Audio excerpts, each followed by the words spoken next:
Hello students. सो आज हमारा unit 1 का वन शॉट है। यूनिट 1 में जितने भी इम्पॉर्टेंट क्वेश्चन हैं जो लास्ट ईयर सेमेस्टर में आते हैं, चाहे वो 2 मार्क्स के हों या 7 मार्क्स के हों, हम सारे क्वेश्चंस कंप्लीट करेंगे। हर चीज़ को जो भी इम्पॉर्टेंट है जो लास्ट कई सालों में आते हैं, सब कुछ कोशिश करेंगे कि इस वन शॉट में कंप्लीट हो जाए। अगर आप इस वन शॉट को एक बार देख लेंगे तो आपको कोई भी टॉपिक जो सेमेस्टर एग्जाम में आएगा नहीं छूटेगा। चलिए स्टार्ट करते हैं। ये यूनिट 1 का सिलेबस है। इसमें हम बेसिक पढ़ेंगे कि भाई ब्लॉक डायग्राम क्या होता है, ट्रांसलेटर्स क्या होते हैं और इन सब की पूरी डिटेल्स हम जानेंगे। चलिए स्टार्ट करते हैं। सबसे पहले क्वेश्चन है what is digital computer and also explain the block diagram of computer in detail. ये आपका मोस्ट इंपॉर्टेंट क्वेश्चन है। ये हर साल रिपीटेडली आता ही है, तो इसको तो आपको करना ही है।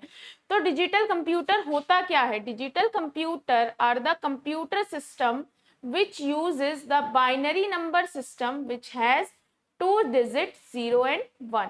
यानी कि डिजिटल कंप्यूटर भी एक तरह का कंप्यूटर सिस्टम ही होता है जो कि बहुत सारे टास्क को परफॉर्म करता है। इसमें जितना भी काम होता है यानी कि किस पे बेस्ड है, 0 एंड 1, यानी कि इसकी पूरी दुनिया 0 एंड 1 पे है।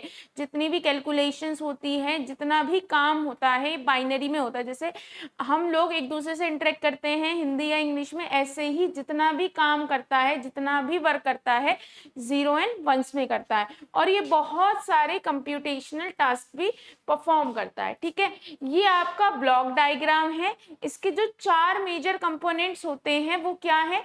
Input unit, output unit, CPU and storage unit. देखिए, इनपुट यूनिट वो यूनिट होती है जिसके थ्रू आप इनपुट देते हो, जैसे कीबोर्ड, माउस। आउटपुट वो क्या है? जिससे जो भी आपने कमांड दी है, जो भी आप कराना चाहते हैं, वो एज एन आउटपुट आ जाए। इसमें होती है एक स्टोरेज यूनिट। स्टोरेज यूनिट क्या यूनिट है? स्टोरेज यूनिट वो यूनिट है जिसमें डेटा स्टोर होता है, इंटरमीडिएट रिजल्ट स्टोर होता है। जैसे आपने कोई फाइल है तो वो फाइल आप ओपन करना चाहते हैं, वो कमांड आप किसके थ्रू देंगे? इनपुट के थ्रू। वो कहाँ पे स्टोर होगी फाइल? कहीं ना कहीं स्टोरेज यूनिट में स्टोर होगी। ठीक है, अब दो तरह की स्टोरेज यूनिट होती है, एक तो प्राइमरी स्टोरेज और एक सेकेंडरी स्टोरेज। प्राइमरी स्टोरेज यानी कि आपकी रैम, जहाँ पे डेटा एक्चुअली में जब भी सीपीयू को नीड होती है कोई भी काम करने के लिए, वो डेटा किस में स्टोर होना चाहिए? प्राइमरी में। सेकेंडरी मतलब एक तरह से ऑक्सिलरी मेमोरी, ये बहुत बड़ी होती है, ये डेटा को स्टोर करती है। जब भी आपको कोई काम को एक्सेस करना है तो वो डेटा कहाँ आएगा? यहाँ आएगा। इसी वजह से यहाँ पे ये 2 एरोज लगी हुई है, यानी कि जो डेटा की करंटली नीड है वो इसमें आ जाएगा, जो डेटा करंटली नीडेड नहीं है वो इसमें आ जाएगा। अब आपके पास एक अदर यूनिट होती है सेंट्रल प्रोसेसिंग यूनिट। यही आपका कंप्यूटर का ब्रेन कहलाता है। इसमें फर्दर 2 पार्ट में डिवाइड होते हैं, एक तो एएलयू और एक सीयू, यानी कि अर्थमेटिक एंड लॉजिकल यूनिट। ये अर्थमेटिक लॉजिकल यूनिट करती क्या है? जो एडिशन, सब्ट्रैक्शन, कैलकुलेशन, ये जो मैथमेटिकल वर्क होते हैं ये परफॉर्म करती है।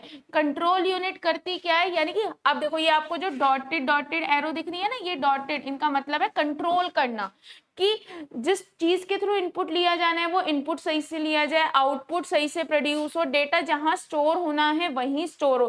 तो हर चीज का कंट्रोल कौन रखता है? Control unit. यानी कि जो डार्क लाइन है ये डेटा के फ्लो के लिए, कंट्रोल फ्लो यानी कि हर चीज को कंट्रोल करने के लिए। ठीक है, ये आपके 2 आपका ये डायग्राम है। ठीक है, अब हम हर एक उसको ना डिटेल में पढ़ते हैं। सबसे पहले होती है आपकी इनपुट यूनिट। इनपुट यूनिट क्या होती है? we need to first enter the data and instruction in a computer system before any computation begin। यानी किसी भी काम को करने से पहले, आप कंप्यूटर से कोई भी काम कराना चाहते हैं तो आपको डेटा को क्या करना पड़ेगा? इनपुट करना पड़ेगा। अब वो इनपुट किसके थ्रू होता है? या तो वो कीबोर्ड के थ्रू, माउस के थ्रू, स्कैनर के थ्रू, ये कुछ इनपुट यूनिट्स। दूसरा आपकी होती है स्टोरेज यूनिट। जो डेटा और इंस्ट्रक्शन आप इनपुट करते हैं किसी भी इनपुट यूनिट के थ्रू, उसे स्टोर होना होता है कंप्यूटर में। या आपने कोई कैलकुलेशन की, कुछ वर्क किया, तो वो चाहे वो एंड रिजल्ट हो या इंटरमीडिएट रिजल्ट हो, वो भी कहीं स्टोर ही होना होता है आउटपुट यूनिट में जाने से पहले।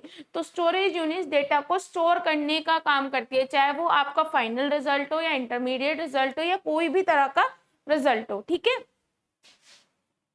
अब आपकी जो स्टोरेज यूनिट है वो 2 तरह की होती है, एक तो प्राइमरी स्टोरेज होती है और दूसरी होती है सेकेंडरी स्टोरेज। ठीक है, अब आपकी जो प्राइमरी स्टोरेज होती है उसको क्या कहते हैं? Main memory. Of the computer, computer की मेन मेमोरी होती है। जब भी प्रोसेसर कोई काम करना होता है या कुछ भी एक्सेस करना होता है तो प्रोसेसर सबसे पहले एक्सेस किसको करता है, इसी प्राइमरी मेमोरी को। ये फर्दर दो टाइप की होती है, रैम और रोम, ठीक है। अब secondary storage, secondary storage also called auxiliary storage, इसका दूसरा नाम है, जो इंफॉर्मेशन को तब तक भी रखती है इवन जो है पावर सप्लाई आपने बंद कर दी है। रैम में डेटा तब तक रहेगा जब तक भाई, रैम कह रही हूँ सॉरी, प्राइमरी स्टोरेज में डेटा तब तक रहेगा जब तक भाई आपने पावर सप्लाई दे रखे है, यानी कि उसके रैम वाले पार्ट में। जबकि सेकेंडरी स्टोरेज में डेटा परमानेंट स्टोर होने के लिए होता है, इवन आपने पावर सप्लाई बंद कर दी है, ठीक है। अब दूसरा हमारा पोर्शन है सेंट्रल प्रोसेसिंग यूनिट यानी कि सीपीयू। ये आपका मेन दो कंपोनेंट से मिलके बना है। एक तो होता है ALU, arithmetic and logical unit, और दूसरा सीयू, कंट्रोल यूनिट। जो इसको आपको कंप्यूटर को जो ब्रेन माना जाता है वो सीपीयू को माना जाता है, यानी कि हर चीज everything will be control by CPU. अब सेंट्रल प्रोसेसिंग यूनिट और इसको फर्दर दो पार्ट में डिवाइड किया गया है, एक तो है एएलयू और एक सीयू। यानी कि जो भी अर्थमेटिक एंड लॉजिकल ऑपरेशंस होते हैं वो अर्थमेटिक लॉजिकल यूनिट में होते हैं, यानी कि addition, subtraction, multiplication, logical and logical, और ये जितनी भी कैलकुलेशंस होती हैं ये कौन सी यूनिट में होती है, एएलयू में, ठीक है। आपका अगला जो यूनिट है वो है कंट्रोल यूनिट। कंट्रोल से ही पता चल रहा है हर चीज को कंट्रोल करना, हर चीज का ध्यान रखना कि एवरीथिंग विल बी कंट्रोल्ड, ठीक है। This unit control the operation of all part of the computer. जितने भी पार्ट्स होते हैं कंप्यूटर को, उनके सारे ऑपरेशंस को ये कंट्रोल करता है। And does not carry out any actual data processing, यानी कि कोई भी एक्चुअल डेटा कोई प्रोसेस नहीं करता है, यानी कि एक्चुअली में खुद कोई वर्क नहीं करता है, पर हर चीज जो हेड होता है वो हर चीज को कंट्रोल करता है ना, कि हर चीज सही से परफॉर्म हो, वो ये करता है। ये क्या करता है, manage and coordinate all the unit of the system, यानी कि input unit, output unit, storage unit, सबको ये कंट्रोल करता है। ये साथ में क्या करता है, कम्युनिकेट करता है with the input and output device for transfer of data और result from the storage unit, यानी कि ये जो इनपुट आउटपुट यूनिट है उसके साथ भी कम्युनिकेट करता है। क्यों, ताकि ये डेटा को ट्रांसफर कर सके या जो रिजल्ट है स्टोरेज यूनिट का उसको ट्रांसफर कर सके। अगली आपकी यूनिट होती है आउटपुट यूनिट, यानी कि आउटपुट शो करने के लिए।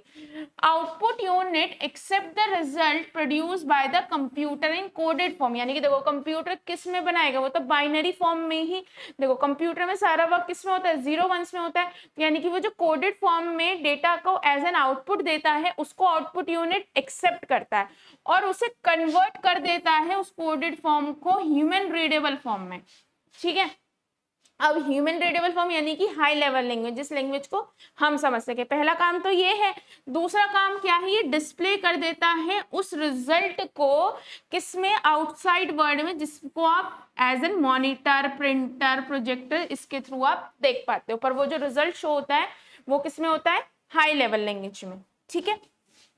तो आपका ये वाला क्वेश्चन बहुत इंपॉर्टेंट है कि दो तरह से आ जाता है, what is digital computer, explain the block diagram and what are the major component, यानी कि 4 मेजर कंपोनेंट मैंने आपको लिख के दिखाए हैं यहाँ पे। ये जो 4 मेजर कंपोनेंट है, इन कंपोनेंट को डिटेल में आपको लिखना होगा, या फिर हर एक कंपोनेंट का फंक्शन, यानी कि इनपुट यूनिट, आउटपुट यूनिट, इनका क्या फंक्शन होता है, ठीक है। अब इसके बाद आपकी मेमोरी आती है। देखो इसका क्वेश्चन हमेशा देखो दो तरह से आता है, या तो 2 मार्क्स में किसी में भी डिफरेंस पूछ लेंगे कि भाई रैम रोम में difference, S RAM D RAM में डिफरेंस, किसी में भी डिफरेंस पूछ लेते हैं। दूसरा एक और आता है इसमें डिफरेंस, वो डिफरेंस है कि भाई आपको ये 7 मार्क्स में भी दे देते हैं। अब देखो 7 मार्क्स में कैसे देते हैं, ये डिफरेंस पूछ लेंगे, रैम रोम में डिफरेंस, ई रोम पी रोम में डिफरेंस, यानी कि ये डिफरेंस के फॉर्म में आ जाते हैं। कई बार 7 मार्क्स में आपको ऐसे दे देंगे, फर्स्ट, सेकंड, थर्ड, इस तरह से दे देंगे 7 मार्क्स में 3 क्वेश्चन, और इसी से ही सारा बनता है, ठीक है। तो हमारी जो मेमोरी होती है वो डिवाइड किसमें होती है, प्राइमरी और सेकेंडरी में। इनके बारे में हम अगली स्लाइड में जानेंगे, पर इतना देख लेते हैं। प्राइमरी मेमोरी को फर्दर कितने में डिवाइड करते हो, रीड ओनली मेमोरी और random access memory. Read only memory further कितने में डिवाइड होती है, पी रोम, ईपी रोम, डबल ई पी रोम। ठीक है, इसको हम आगे स्लाइड में हर को डिटेल में जानेंगे। रैम को फर्दर किस में डिवाइड किया गया, एस रैम और डी रैम। और जबकि जो सेकेंडरी मेमोरी है वो S T D, F D D, DVD और पेन ड्राइव। ये सम ऑफ द एग्जाम्पल, एक तरह की आपकी ये समरी है याद करने के लिए। चलिए, सबसे पहले डिफरेंस है हमारी प्राइमरी मेमोरी और सेकेंडरी मेमोरी में। जो हमारी प्राइमरी मेमोरी है उसका दूसरा नाम होता है इंटरनल मेमोरी, जबकि जो सेकेंडरी मेमोरी के दो नाम और हैं, एक तो ऑक्सिलरी या फिर एक्सटर्नल मेमोरी। ठीक है, जो प्राइमरी मेमोरी होती है उसे हम टेम्परेरी कहते हैं, क्योंकि उसमें डेटा तभी तक स्टोर रहता है जब तक पावर सप्लाई रहती है, जबकि सेकेंडरी मेमोरी को हम परमानेंट बोलते हैं, यानी कि पावर सप्लाई के बाद भी इसमें डेटा क्या हो जाता है, रहता है। प्राइमरी मेमोरी को ही सीपीयू डायरेक्टली एक्सेस कर सकते हैं, यानी कि जब भी वहां से कोई डेटा को उसे रीड करना है या राइट करना है, सीपीयू सिर्फ प्राइमरी मेमोरी को एग्जिस्ट करता है, मतलब डायरेक्टली एक्सेस कर सकता है। जबकि सेकेंडरी मेमोरी जो है डायरेक्टली एक्सेसिबल नहीं है सीपीयू के थ्रू। अगर कोई डेटा सेकेंडरी मेमोरी में पड़ा है तो उसे प्राइमरी मेमोरी में आना पड़ता है अगर सीपीयू से एक्सेस करता है। जो आपकी सेकेंडरी मेमोरी है वो नॉन वॉलेटाइल इन नेचर है, यानी कि उसमें जो डेटा पड़ा है वो हमेशा रहेगा, वहां से डेटा कभी नहीं जाएगा, इवन पावर सप्लाई ऑफ भी हो जाएगी। ये क्या होती है, दो पार्ट में वेरी करती है। पहला है कि ये वॉलेटाइल इन नेचर होता है, कौन सा पार्ट, इसका रैम पार्ट। ठीक है, जबकि रोम जो होता है नॉन वॉलेटाइल इन नेचर होता है, यानी कि रैम में डेटा तब तक रहेगा जब तक पावर सप्लाई रहेगी, लेकिन रोम में डेटा इवन पावर सप्लाई बंद होने के बाद भी उसमें रहेगा। ठीक है, accessing data from the primary memory is fast, यानी कि अगर आप डेटा को प्राइमरी मेमोरी से एक्सेस कौन करता है, सीपीयू करता है, तो सीपीयू आसानी से या इजीली एक्सेस कर सकता है, लेकिन सेकेंडरी मेमोरी से इतनी आसानी से नहीं कर सकता, स्लो होता है। क्यों, क्योंकि जो डेटा सेकेंडरी मेमोरी में पड़ा है पहले उसके प्राइमरी मेमोरी में आना पड़ेगा, फिर सीपीयू से एक्सेस करेगा, तो टाइम लगेगा। इसके एग्जाम्पल है RAM, ROM, cache memory, P रोम, ईपी रोम, रजिस्टर, etc। जबकि इसके एग्जाम्पल क्या है, हार्ड डिस्क हो गई, फ्लॉपी डिस्क हो गई, मैग्नेटिक टेप हो गई। ठीक है, ये इसके एग्जाम्पल है, ये 2 मार्क्स में भी आ जाता है। और अगर उन्होंने पूछा है कि भाई प्राइमरी मेमोरी में डिफरेंस बताओ, तो आप इसको ऐसे लिख देना, प्राइमरी मेमोरी, टेम्परेरी मेमोरी, पूरा एज इट इज लिखना है, डिफरेंस के टाइम पे डिफरेंस फॉर्म में लिख देना, और अगर वैसे पूछा है तो पॉइंट्स बना के लिख देना, और आपको याद भी आसानी से हो जाएगा। ठीक है, अगला हमारा डिफरेंस है रैम एंड रोम में। ठीक है, इसलिए पहले मैंने टेबुलर फॉर्म बता दिया था, क्योंकि कई बार क्वेश्चन आ जाता है differentiate between all type of memory, तो आपको पता होगा ना कि प्राइमरी मेमोरी और सेकेंडरी मेमोरी, प्राइमरी मेमोरी को फर्दर डिवाइड किया गया है, इस तरह से आपको चीजें याद रहेंगी। ठीक है, जो आपका रैम होता है उसकी फुल फॉर्म होती है रैंडम एक्सेस मेमोरी, इसको दूसरा नाम रीड राइट मेमोरी भी कहा जाता है।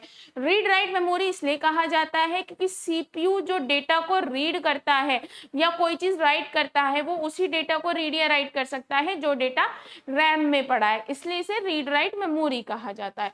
रोम की फुल फॉर्म होती है रीड ओनली मेमोरी।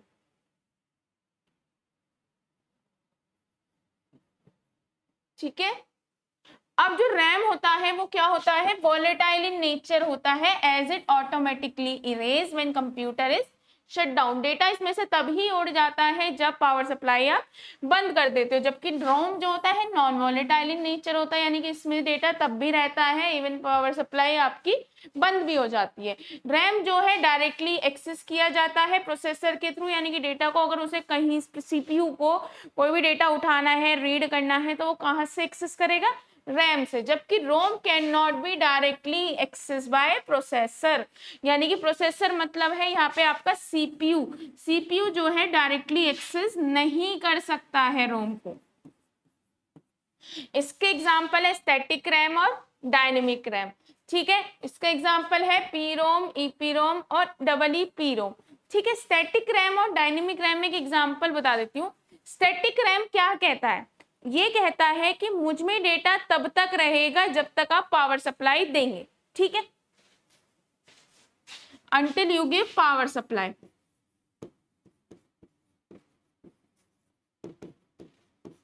कई बार इसमें भी क्वेश्चन आ जाता है, इसलिए मैंने इसे यहाँ लिख दिया, पर कम आता है, 2 मार्क्स में आ जाएगा। ठीक है, जब तक आप पावर सप्लाई देंगे मुझ में डेटा रहेगा। जबकि डायनेमिक रैम क्या कहता है कि भाई मुझ में डेटा कुछ मिली सेकेंड्स के लिए ही रहेगा,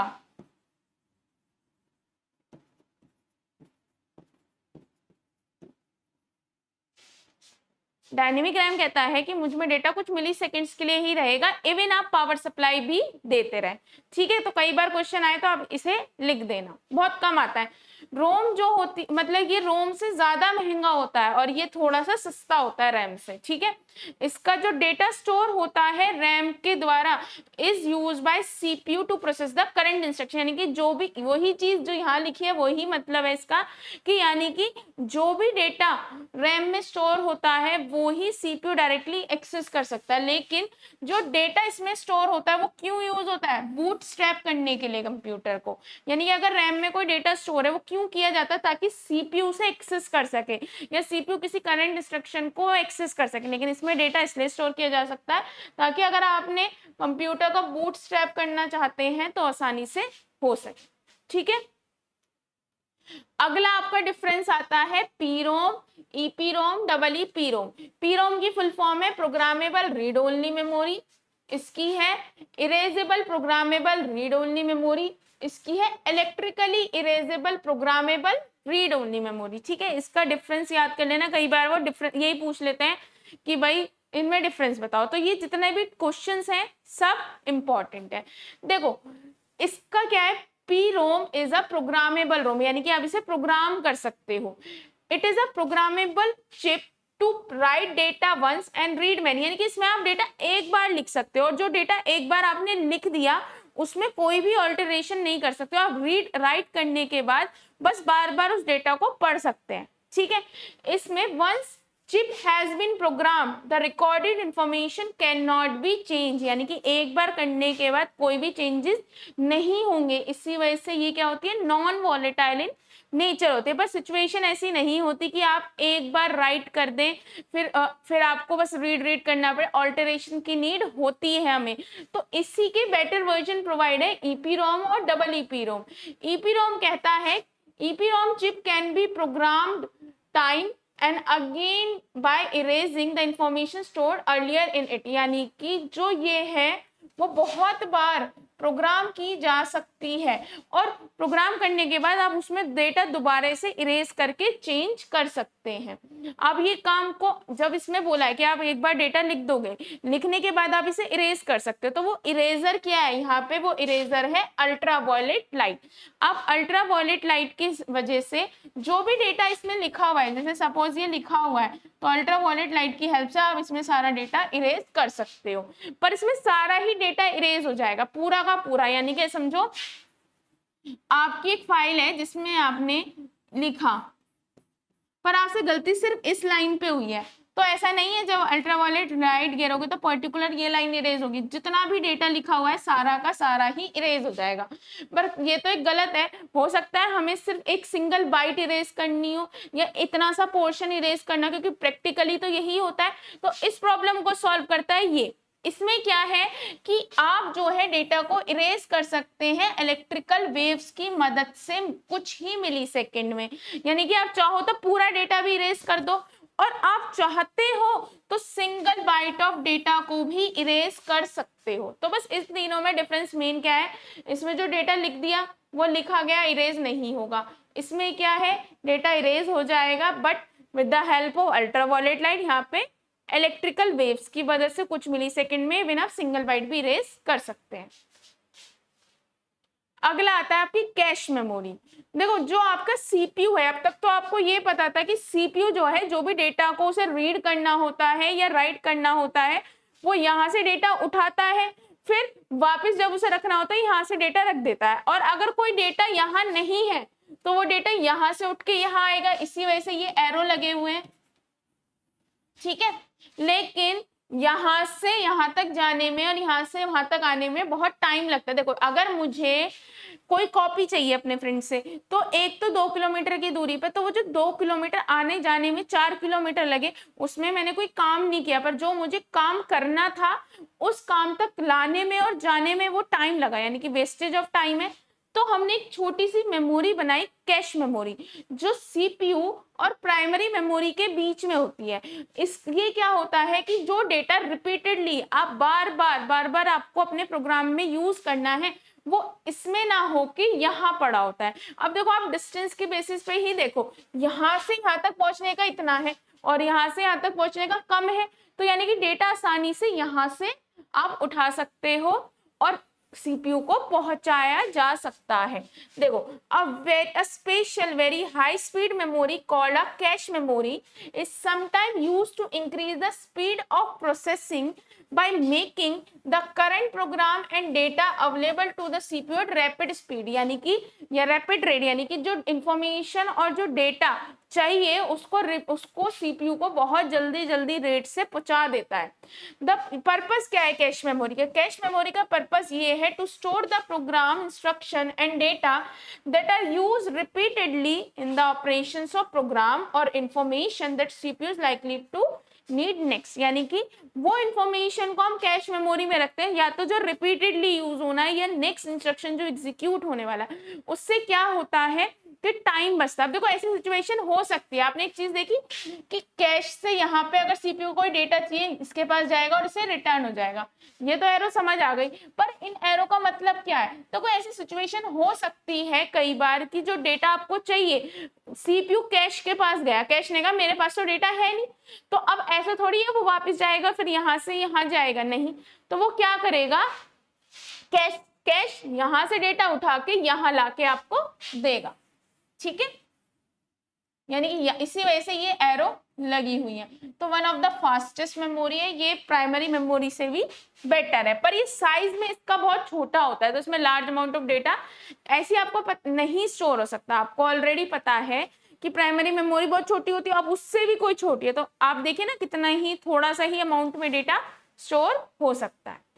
अगला हमारा जो टॉपिक है वो है memory hierarchy structure of a computer system. देखो ये टॉपिक थोड़ा सा ज्यादा इंपॉर्टेंट है और इसको आप ना मतलब ये आ जाता है 2 मार्क्स में, कई बार आ जाता है, ठीक है।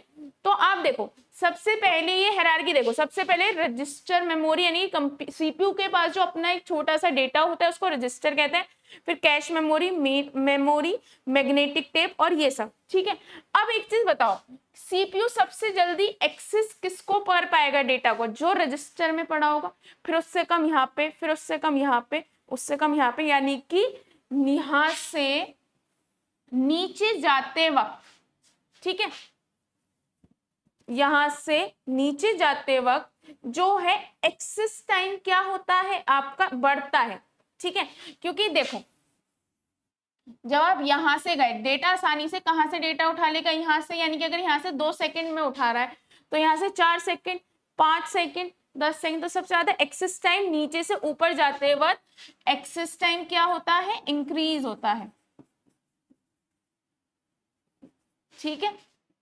अब दूसरा है कैपेसिटी, जो रजिस्टर है वो थोड़े से अमाउंट का ही डेटा स्टोर कर पाता है, उससे ज्यादा ये, उससे ज्यादा ये, सबसे ज्यादा नीचे, यानी कि नीचे, ऊपर से नीचे जाते वक्त कैपेसिटी भी क्या करती है आपकी, इंक्रीज करती है।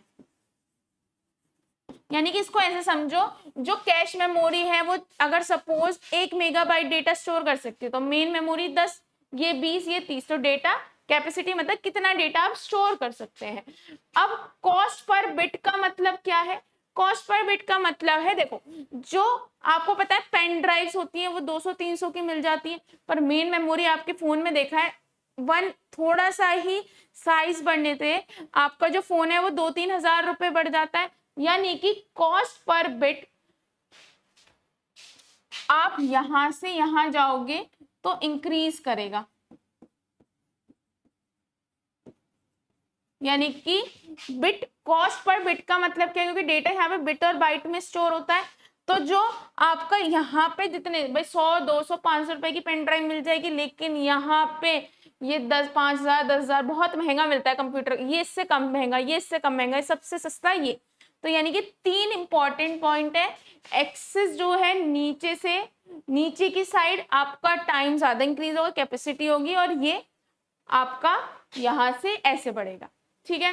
अब परफॉर्मेंस, पहले के टाइम में जब मेमोरी हायरार्की नहीं थी, उस टाइम पे क्या होता है, देखो सीपीयू तो डेटा को बहुत जल्दी जल्दी रीड कर लेता है, बहुत आसानी से जल्दी जल्दी, लेकिन इनपुट, आप जो इनपुट करते हो वो कीबोर्ड के थ्रू करते हो और हमारी स्पीड तो कम है, तो इसी वजह से पहले के टाइम में परफॉर्मेंस डिग्रेड होती थी। लेकिन जब से हमने मेमोरी हायरार्की बनाई है, उससे हमारी परफॉर्मेंस बहुत आसानी से इंक्रीज हो गई है, ठीक है। क्योंकि हम डेटा को, जैसे सीपीयू ने, जैसे आपके कीबोर्ड है, आपने कोई चीज इनपुट करी, वो इनपुट करके आपका जो डेटा है वो कहीं पे स्टोर हो जाएगा सेकेंडरी मेमोरी में, जब कंप्यूटर को नीड है वो ले लेगा। ये सीपीयू ने काम को कर दिया है तो वो दूसरे काम में व्यस्त हो जाएगा, अपना और काम करेगा, कंटेक्स्ट स्विच की वजह से वो आपके इनपुट के लिए बैठा नहीं रहेगा। तो इसकी वजह से परफॉर्मेंस क्या हो रही थी, पहले डिग्रेड हो रही थी और अब इंक्रीज हो रही है। तो ये आपके 3 पॉइंट होते हैं, 3-4 पॉइंट, ये कई बार लिखने के लिए आ जाते हैं, तो आप ये चीज को इंग्लिश में लिख दीजिएगा, मेन यही है। और ये टेबल बना देना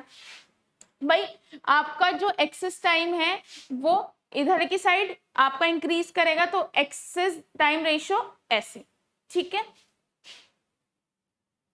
अब आपका अगला क्वेश्चन आता है, what are the different types in C language, कितनी तरह के डेटा टाइप्स हैं और उनकी range, memory size, format specifier, आपको हर चीज एक्सप्लेन करनी है। तो डेटा टाइप होता क्या है, डेटा टाइप ये बताता है एक वेरिएबल किस तरह की वैल्यू को होल्ड कर सकता है। लेट सपोज मैंने एक वेरिएबल डिक्लेयर किया है ए, उसकी वैल्यू मैंने 6 रखी है, तो इसका मतलब क्या है, ए एक डेटा टाइप है जो किस तरह की वैल्यू को होल्ड कर सकता है, सिर्फ इन टाइप की, यानी कि वो 2.5, 3.5, 6.5 की वैल्यू को होल्ड नहीं कर सकता, वो सिर्फ 6, 7, 8, तो यानी कि वो बताता है किस तरह की वैल्यू को एक वेरिएबल होल्ड कर सकता है। ये बेसिकली 2 टाइप्स के होते हैं, ठीक है। एक तो होता है प्रिमिटिव डेटा टाइप और प्राइमरी डेटा टाइप, और दूसरा होता है ड्राइव्ड डेटा टाइप, ठीक है। जो प्रिमिटिव डेटा टाइप होता है ये फंडामेंटल डेटा टाइप होते हैं, ये बेसिक तरह के डेटा टाइप होते हैं, जैसे कि इंट, कैर, फ्लोट, डबल, ठीक है। जबकि जो ड्राइव डेटा टाइप होते हैं ये सिंपल डेटा टाइप से बने होते हैं, ठीक है, या दूसरे डेटा टाइप से मिलके बने होते हैं, ये अपने आप में बेसिक नहीं होती, किसी का यूज करके बने होते हैं। एग्जाम्पल है जैसे array, functions, pointer, structure, union, enumeration, etcetera. देखो अगर कई बार आता है कि देखो ये 7 मार्क्स में, तो आप प्राइमरी के बारे में लिखेंगे और सेकेंडरी के बारे में, अब तो आपको पता है एरे क्या होता है, collection similar data type, function क्या होता है, एक सेल्फ कंटेन एक तरह से कोड होता है जो किसी भी टास्क को करने के लिए बना होता है, पॉइंटर क्या है, एक वेरिएबल है। तो 2-2 लाइन आप इन सब के बारे में अपने आप लिख देंगे, क्योंकि बिकॉज क्या होता है 7 मार्क्स में है, तो आप इसके लिए तो ये वाली टेबल बनाएंगे ही पूरी, मैं आपको समझाऊंगी अभी। तो जब आप ये टेबल बनाएंगे तो साथ में इनके बारे में भी 2-2 लाइन लिख दीजिएगा, ठीक है। उससे क्या होता है कि आपको 7 आउट ऑफ 7 मिलने के पूरे चांसेस हो जाते हैं, क्योंकि देखो थ्योरी में आप एक्सपेक्ट नहीं कर सकते कि पूरा मिलेगा, लेकिन हाँ अगर आप ये पूरा लिखोगे तो शायद, है ना। अब आता है आपके डिफरेंट डेटा टाइप। देखो कैरेक्टर क्या होता है, कैरेक्टर जो होता है वो 1 बाइट ऑफ मेमोरी स्पेस लेता है, ठीक है। अब इसके लिए जो फॉर्मेट स्पेसिफायर यूज होता है वो परसेंटाइल सी यूज होता है दोनों के, ठीक है, साथ साथ याद करने का। अब करेक्टर जो है, साइन अनसाइन का मतलब क्या है, देखो करेक्टर जो है एक्चुअली में कंप्यूटर में स्टोर होने से पहले वो एक्चुअली में स्टोर होता है, यानी कि किसमें, इंटीजर वैल्यू में, यानी कि कैपिटल ए की वैल्यू या तो 65 है, स्मॉल बी की वैल्यू ऐसी कुछ वैल्यू है, एस्काई टेबल मैंने आपको समझा रखी है। तो वो टेबल में क्या होता है, जैसे a की वैल्यू लेट 65 है, b की 66 है, तो ये एक तरह की इंटीजर वैल्यू, और इंटीजर क्या होते हैं, वो पॉजिटिव भी हो सकते हैं, नेगेटिव भी हो सकते हैं। तो अगर आपका देखो अनसाइंड कैर है तो कितने बाइट लेगा, 1 बाइट, 1 बाइट में कितनी बिट्स होती है, 8 बिट। तो 8 बिट को आप ऐसे लिख सकते हो 0 की पावर 2 की पावर 8, मैं से यहाँ आप चाहे 0 to 255 याद कर लो, चाहे आप इसे ऐसे याद कर लो 0 to 2 की पावर 8 माइनस 1, ठीक है। 2 की पावर 8 क्या होता है, 256 होता है, लेकिन जब आप 0 से स्टार्ट करोगे तो ये 0 to 2 की पावर 8 माइनस 1 हो जाएगा। इसे दूसरे कलर से लिख देती हूँ, अब देखो अनसाइंड का मतलब ये जो पूरा 8 बिट है वो डिवाइड हो जाएगी आधे में, यानी कि 256 का अगर आप आधा करोगे तो वो होता है 128 के इक्वल, है ना। और 2 की पावर 7 क्या होता है 128। तो हम इसे ऐसे भी लिख सकते हैं 2 की पावर 7 2। देखो ऐसे याद करने का समझ लो, एक बाइट में कितने बिट होती है 8 बिट, तो यहाँ पे 0 to 2 की पावर 8 - 1 लिख दो, यहाँ पर एक कम पावर में लिख दो -2 की पावर 7 to 2 की पावर 7 -1, ठीक है। क्योंकि -1 इसलिए लिखा क्योंकि यहाँ 0 से स्टार्ट होगा।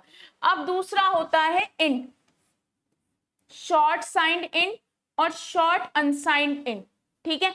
देखो ये 2 बाइट लेगा, ठीक है, आपके 2 बाइट लेगा और इसके लिए क्या यूज होगा, देखो साइंड के लिए तो परसेंटाइल यू और अनसाइंड के लिए ये, ठीक है, परसेंटाइल डी साइंड के लिए और इसके लिए परसेंटाइल यू, ठीक है। अभी कितनी बाइट लेगा 2 बाइट लेगा, यानी कि 16 बिट। तो इसको लिखो 0 to 2 की पावर 16 -1 और इसको आप लिख सकते हो -2 की पावर 15 to 2 की पावर 15 -1। अगर आपको ये याद हो जाए तो ये तो बहुत ही अच्छा है, ये याद नहीं होता है तो आप इसको इस तरह से याद कर सकते हैं। दूसरा होता है साइंड इंट और अनसाइंड इंट। साइंड के लिए फॉर्मेट स्पेसिफायर परसेंटाइल डी और इसके लिए परसेंटाइल यू, ठीक है। ये कितनी बाइट लेगा 2 बाइट लेगा, ठीक है, दोनों 2 बाइट लेते हैं। ये वेरी करता है, कई बार इंट को 4 बाइट माना जाता है, कहीं 2 बाइट माना जाता है, तो ये वेरी करता है, आप उसके अकॉर्डिंग लिख सकते हैं। अब देखो बिल्कुल सेम आ जाएगा माइनस, देखो रेंज है -3 to 7 6 8, ये आपको याद करनी पड़ेगी। अगर आपको याद नहीं होती है तो आपको पता है 2 बाइट मतलब 16 बिट्स, ठीक है। जब अनसाइंड है तो डायरेक्ट लिख दो 0 to 2 की पावर 16 -1 और इधर एक कम लिख दो 2 की पावर 15 to 2 की पावर 15 -1, ठीक है। अब दूसरा है 4 बाइट, यानी कि long signed int long unsigned int, 4 byte लेंगे दोनों और इसके लिए फॉर्मेट स्पेसिफायर लगेगा परसेंटाइल एल डी और इसका होगा परसेंटाइल एल यू। 4 बाइट का मतलब है 4 8 जा 32 बिट्स। तो इसका सबसे बेस्ट है कि आप इसे लिखें 0 to 2 की पावर 32 -1 और इसका आप लिख सकते हैं -2 की पावर 31 to 2 की पावर 31 -1, ठीक है। इसको आप ऐसे लिख सकते हैं। अब आया फ्लोट, फ्लोट लेता है 4 बाइट, इसका आता है format specifier percentile F. Double लेता है 8 बाइट, ये लेता है परसेंटाइल एल एफ स्मॉल में, और लॉन्ग डबल लेता है 10 बाइट, इसकी होती है परसेंटाइल एल एफ, ठीक है। ये आपको याद ही करने पड़ेंगे। और देखो याद करने का सिंपल सा तरीका, पहले कैर लिखो साइन अनसाइन, फिर इंट लिखो शॉर्ट साइन शॉर्ट अनसाइन, फिर लिखो इंट साइन अनसाइन लिखो। देखो 1 1 सारे में 2 2 4 4 8 10, इसमें देखो दोनों के लिए परसेंटाइल सी, यहाँ पे डी यू एल डी, ये देखो थोड़ा सा याद करना पड़ेगा। और इसकी ये जो रेंज है याद करने का तरीका यही है कि ये भैया 1 बाइट है, यानी कि 8 बिट लेता है, तो -2 की पावर 7 to 2 की पावर 7 -1 और यहाँ पे एक कम, बस यही आपको थोड़ा सा हो सकता है, अदरवाइज आपको याद करनी पड़ेगी। अब देखो इसकी देखो फ्लोट और लॉन्ग की 3.4 ई 3.4 ई, यहाँ 38, यहाँ देखो 308 है। बिल्कुल आपको थोड़ा सा मतलब याद करना पड़ेगा ये रेंज। तो जैसे 3.4 ई की power -38 to 3.4 E plus exponential 338, यहाँ पे 1.7 ई -308 टू 1.78308, यहाँ 3.4 7 2 जा 34 होता है, यहाँ 7 है, यहाँ 34, यानी कि पॉइंट आपको लगाना पड़ेगा 4932 4932, मतलब ये थोड़ा सा आपको याद करनी पड़ेगी रेंज, ये इंपॉर्टेंट है और ये आता है। बस आप ये चीज तो बहुत आसानी से याद कर लोगे, ये वाला पोर्शन भी यहाँ तक आसानी से याद हो जाएगा, लेकिन थोड़ा सा बाकी ये 3 आपको याद करनी ही पड़ेंगी, ठीक है।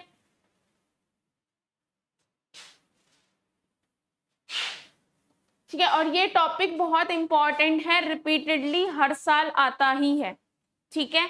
तो ये मोस्ट और 7 मार्क्स में आएगा, ये समझ लिए फर्स्ट यूनिट से या तो ब्लॉक डायग्राम आता है या ये आता है, ये 7 मार्क्स में रिपीटेडली ही आएंगे, ठीक है। तो ये आपको याद, देखो समझना होता है पर आपको मार्क्स गेन भी करने हैं, तो ये चीज इंपॉर्टेंट है, इसको आप करिएगा। अब अगला आता है हमारा स्टोरेज क्लास, ये भी आपका मोस्ट इंपॉर्टेंट है, ये फर्स्ट यूनिट में आता है, लेकिन ये नॉर्मली जब हम 4th यूनिट करा देते हैं तब होता है, तो ये इंपॉर्टेंट है सबसे ज्यादा, ये भी आ जाता है, ठीक है। तो स्टोरेज क्लास क्या होती है? अब variable storage class tells where the variable would be store, यानी कि जैसे आपने एक वेरिएबल डिक्लेयर किया है, लेट सपोज आपने एक वेरिएबल डिक्लेयर किया है ए, तो स्टोरेज क्लास क्या बताती है? जैसे अगर आपने लेट ऑटो लिखा है तो ये बताएगी कि भाई आपका जो वेरिएबल है वो कहाँ पे स्टोर होगा, यानी कि मेन मेमोरी में, सेकेंडरी मेमोरी में, पहली बार जाके, या रजिस्टर में, या कैश मेमोरी में, कहाँ पे जाके स्टोर होगा। क्या उसकी डिफॉल्ट इनिशियल वैल्यू होगी, यानी कि अगर आपने उसको कोई वैल्यू असाइन नहीं की है तो उसकी वैल्यू 0 होगी, गार्बेज वैल्यू होगी, क्या होगी, उसका लाइफ टाइम क्या होगा और उसका स्कोप क्या होगा। यही 3 चीजें हैं। Where the variable would be store, what will be the initial value of the variable if initial value is not specifically assigned, यानी कि डिफॉल्ट इनिशियल वैल्यू क्या होगी, यानी कि या तो वो 0 होती है या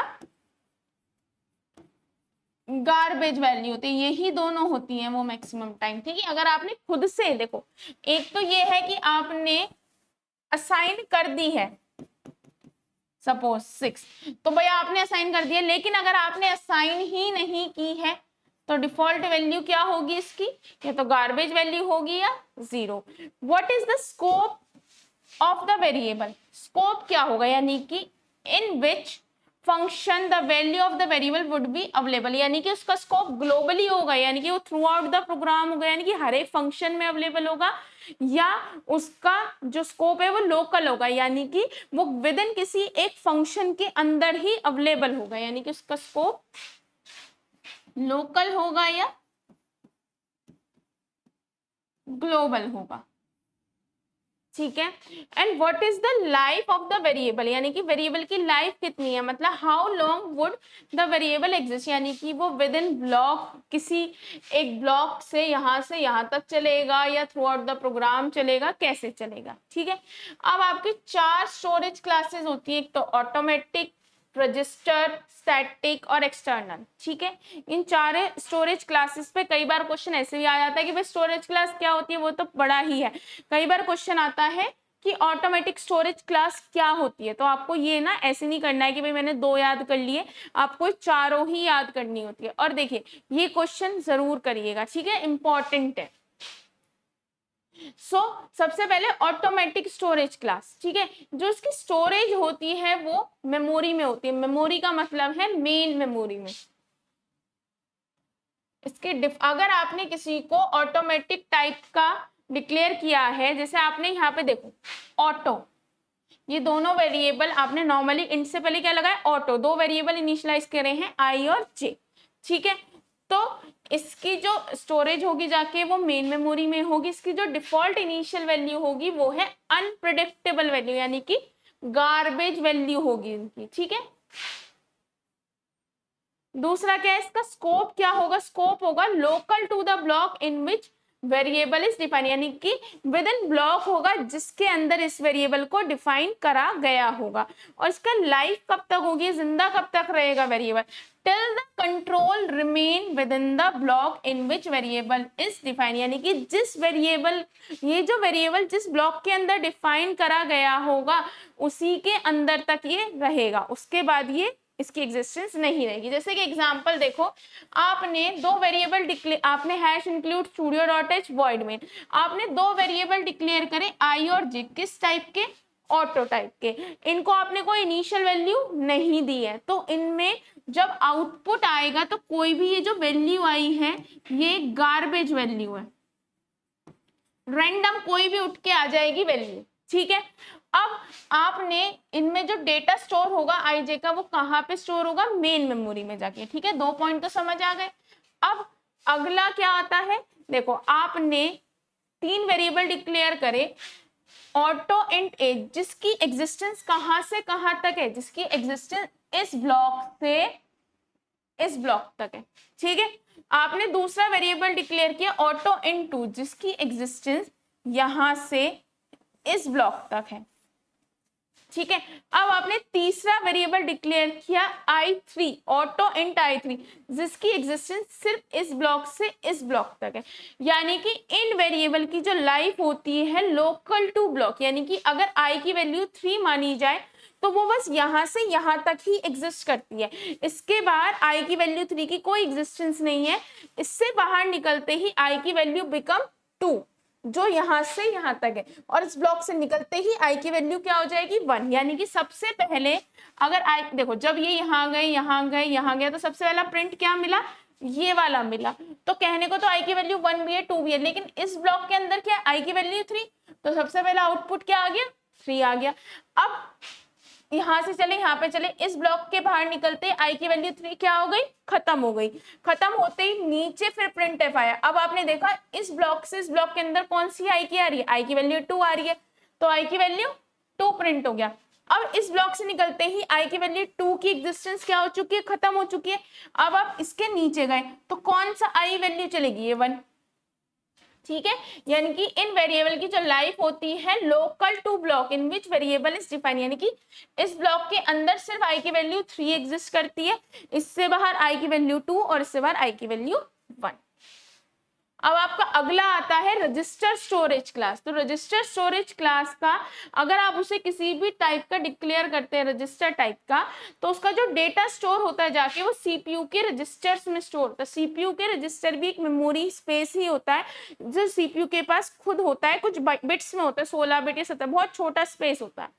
इसमें जो डिफॉल्ट इनिशियल वैल्यू होगी, अगर आपने इसे कोई वैल्यू नहीं दी है तो वो क्या होगी, गार्बेज वैल्यू। इसका स्कोप क्या रहेगा, वही local to block in which variable is defined, यानी कि जिसके अंदर वो वेरिएबल डिफाइन होगा उसी के अंदर तक रहेगा। अब लाइफ क्या है, सेम है, till the control remain with in the block in which variable is defined. बिल्कुल सेम है, जो ऑटोमेटिक रजिस्टर है वही सेम थ्योरी बिल्कुल यहाँ लिखी हुई है, आपको आराम से याद रहे। बस इतना याद रखना है, यहाँ पे भी गार्बेज वैल्यू है और वहां भी बिल्कुल सेम है। बस डिफरेंस क्या है, मेनली वहां पे डेटा मेन मेमोरी में स्टोर होता है, यहाँ सीपीयू रजिस्टर में, ठीक है। अब इसके लिए जो रजिस्टर के लिए जो यूज होता है कीवर्ड यहाँ पे क्या है, रजिस्टर इंट आई। आपने एक फोर लूप लिया है, आई की वैल्यू 1, आई की वैल्यू लेस देन 10, आई प्लस, आई की वैल्यू 1 है, 1 छोटा है 10 से, 1 प्रिंट हो जाएगा, 2 3 4 5 से कहां तक प्रिंट होगा, 10 तक। अब आप पूछेंगे इसमें डिफरेंस क्या है, देखो एक्चुअली क्या होता है, सबसे इजीली डेटा कहां से एक्सेस कर सकता है, सीपीयू रजिस्टर से एक्सेस कर सकता है। तो अगर किसी वेरिएबल को आपको रिपीटेडली यूज करना है तो आप उस वेरिएबल का जो डेटा स्टोर करेंगे वो रजिस्टर में स्टोर करेंगे। पर रजिस्टर में डिक्लेयर करने के बाद भी कोई गारंटी नहीं है कि जो डेटा है वो रजिस्टर में ही स्टोर हुआ है, हो सकता है कि वो मेमोरी में ही स्टोर हो जाए, यानी कि ऑटोमेटिक की तरह ही डिक्लेयर वर्क करने लग जाए, क्योंकि रजिस्टर सीपीयू का अपना बहुत ही इंपॉर्टेंट पोर्शन है जिसमें बहुत सारा वर्क चल सकता है। हो सकता है उस टाइम पे रजिस्टर फ्री ही ना हो और कोई ऑलरेडी वर्क कर रहा हो सीपीयू, तो रजिस्टर डिक्लेयर करने के बाद भी वो ऑटोमेटिक की तरह वर्क कर सकता है, क्योंकि डिफरेंस तो कुछ और है ही नहीं, सिर्फ एक ही डिफरेंस है कि ऑटोमेटिक में डेटा मेन मेमोरी में स्टोर होता है और रजिस्टर में डेटा सीपीयू रजिस्टर में स्टोर होता है, ठीक है। दूसरा क्या है, स्टैटिक स्टोरेज क्लास, ठीक है। जो इसमें जो डेटा है वो मेन मेमोरी में ही स्टोर होता है, इसकी जो डिफॉल्ट इनिशियल वैल्यू यानी कि आपने वेरिएबल को अगर कोई वैल्यू नहीं दी है तो वो 0 डिक्लेयर हो जाएगी। दूसरा क्या है, इसका स्कोप क्या है, local to block in which variable is defined, यानी कि जिसमें वेरिएबल को डिफाइन करा गया होगा। बस में लाइफ में चेंज है, जो वैल्यू है वेरिएबल की वो रहती है डिफरेंट फंक्शन कॉल के दौरान भी। देखो इसको आप समझो, सपोज आपने क्या करा, hash include studio dot H, ठीक है। ये प्रोग्राम नहीं है, आप कहेंगे यहाँ पे एक लाइन छूट रही है, हम यहाँ पे प्रोग्राम नहीं समझा रहे, अगर प्रोग्राम होता तो फिर प्रोग्राम की तरह ही प्रॉपर लिखा जाता, ठीक है। ये चीज एक सेकेंड,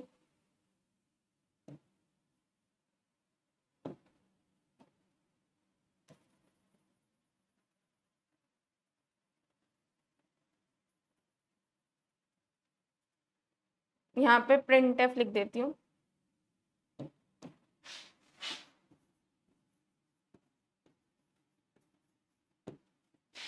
ठीक है, अब देखो हमने प्रोग्राम की तरह नहीं लिया है, ये सिर्फ नॉर्मल एक एग्जाम्पल है, तो आप इसे इतना भी लिख देंगे तो भी चल जाएगा, पर मैं आपको पूरा लिख देती हूँ। यहाँ पर जो एक लाइन आएगी, सबसे पहले hash include studio dot H, फिर उसके बाद फंक्शन डिक्लेरेशन वॉइड इंक्रीमेंट, ठीक है, सेमी कॉलन, ठीक है। इसके बाद वॉइड मेन आपने एक फंक्शन कॉल की, वो फंक्शन कॉल क्या हुई, यहाँ पे गई, ठीक है। आई की वैल्यू क्या थी, 1, 1 प्रिंट हो गया। फिर आपने प्रिंट एफ किया यानी कि 1 प्रिंट हो गया। आई की वैल्यू क्या गई, आई प्लस 1 यानी कि आई की वैल्यू हो गई 2। फिर इतना काम करने के बाद आप वापस चले गए, यानी कि दोबारा से फंक्शन कॉल हुई। जब दोबारा से फंक्शन कॉल हुई तो आई की वैल्यू 1 इनिशियलाइज नहीं हुई, दोबारा से लास्ट वैल्यू क्या पड़ी थी, लास्ट वैल्यू 2 पड़ी थी, तो 2 प्रिंट हो गया। यानी कि ये लाइन नहीं चलेगी, एक बार चलती है। जब स्टैटिक लिखा होता है ना तो ये लाइन बार बार नहीं चलती, यानी कि जो लास्ट आई की वैल्यू बची हुई थी, यानी कि जैसे सपोज आपने एक बच्चे ने काम किया, उस बच्चे ने जहां से काम छोड़ा आपने वहीं से स्टार्ट किया, रेदर देन आपको पहले से नहीं करना है, आपको स्टार्टिंग से ना करके वहीं से। तो आई की वैल्यू 2 प्रिंट होगी, आई की वैल्यू आपने कितनी कर दी थी, 3। आप वापस चले गए, वापस चलने के बाद जब तीसरी फंक्शन कॉल हुई तो आई की वैल्यू लास्ट क्या थी, 3 प्रिंट कर दी और उसने आई की वैल्यू 4 कर दी। यानी कि जितनी भी फंक्शंस कॉल होंगी उन फंक्शन कॉल में ये जो वैल्यू है आपकी रहेगी।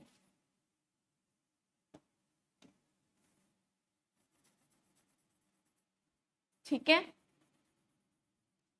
तो ये आपका स्टैटिक है। स्टैटिक सिर्फ एक ही लाइन में डिफरेंस कहता है कि भाई जो वैल्यू है वो परसिस्ट करेगी किसमें, फंक्शन कॉल के दौरान। क्योंकि देखो पहले में आई की वैल्यू वो 2 करके गया था, तो हमने स्टार्टिंग से 1 नहीं करी, आपने जो लास्ट वैल्यू थी उसको ही कर दिया।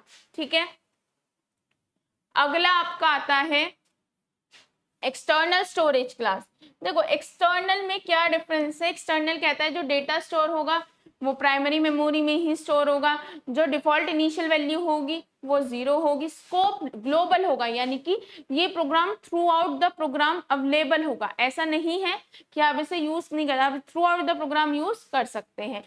अब इसकी लाइफ क्या होगी, as long as the program execution does not come to end, यानी कि जब तक ये एंड पे नहीं हो जाता तब तक इस प्रोग्राम की एग्जिस्टेंस रहेगी। अब देखो एक चीज समझो, आपने क्या करा, ये देखो एक वेरिएबल है ए जिसकी एग्जिस्टेंस सिर्फ यहां से यहां तक है, यानी कि ए की वैल्यू 3 कहाँ है, यहां से यहां तक।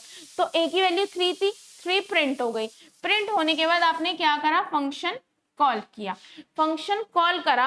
अब इसके अंदर तो आपने ना कोई वैल्यू पास करी है, ए की वैल्यू तो कुछ है ही नहीं यहाँ पे, ना आपने यहाँ पे कोई डिक्लेयर की, तो ये कहा जाएगा जो वेरिएबल एक्सटर्नली बाहर ग्लोबली डिक्लेयर है उसको यूज करेगा। क्योंकि यहाँ पे ए की वैल्यू 3 है और 3 प्रिंट हो गई, आपने फंक्शन कॉल करी, फंक्शन कॉल करके बोला ये काम कर दो, पर कोई आर्ग्यूमेंट पास नहीं किया है, इसके पास खुद का वैल्यू कुछ भी नहीं है, तो ये कहां से चेक करेगा, जो वेरिएबल एक्सटर्नली डिक्लेयर होगा, यानी कि ए की वैल्यू 5 यहाँ पे प्रिंट हो जाएगी। ठीक है, यानी कि जब एक्सटर्न का मतलब होता है कोई वेरिएबल को आप बाहर डिक्लेयर कर देते, बाहर मतलब ये दो फंक्शन है, एक तो वॉइड मेन है और एक वॉइड फन है, तो इन दोनों के आपने बाहर डिक्लेयर कर दिया है, तो इससे क्या होगा, ये इसमें भी अवेलेबल है, इसमें भी अवेलेबल। अगर ए की वैल्यू 3 सपोज यहाँ डिक्लेयर नहीं होती किसी वजह से, है ना, तो क्या यूज होता, ए की वैल्यू 5 यूज होती और यहाँ भी ए की वैल्यू 5 यूज होती। ठीक है, एक्सटर्नल का मतलब है ये variable globally throughout your program available है। ठीक है, ये जो वर्ड यहाँ लिखा हुआ है ये यहाँ,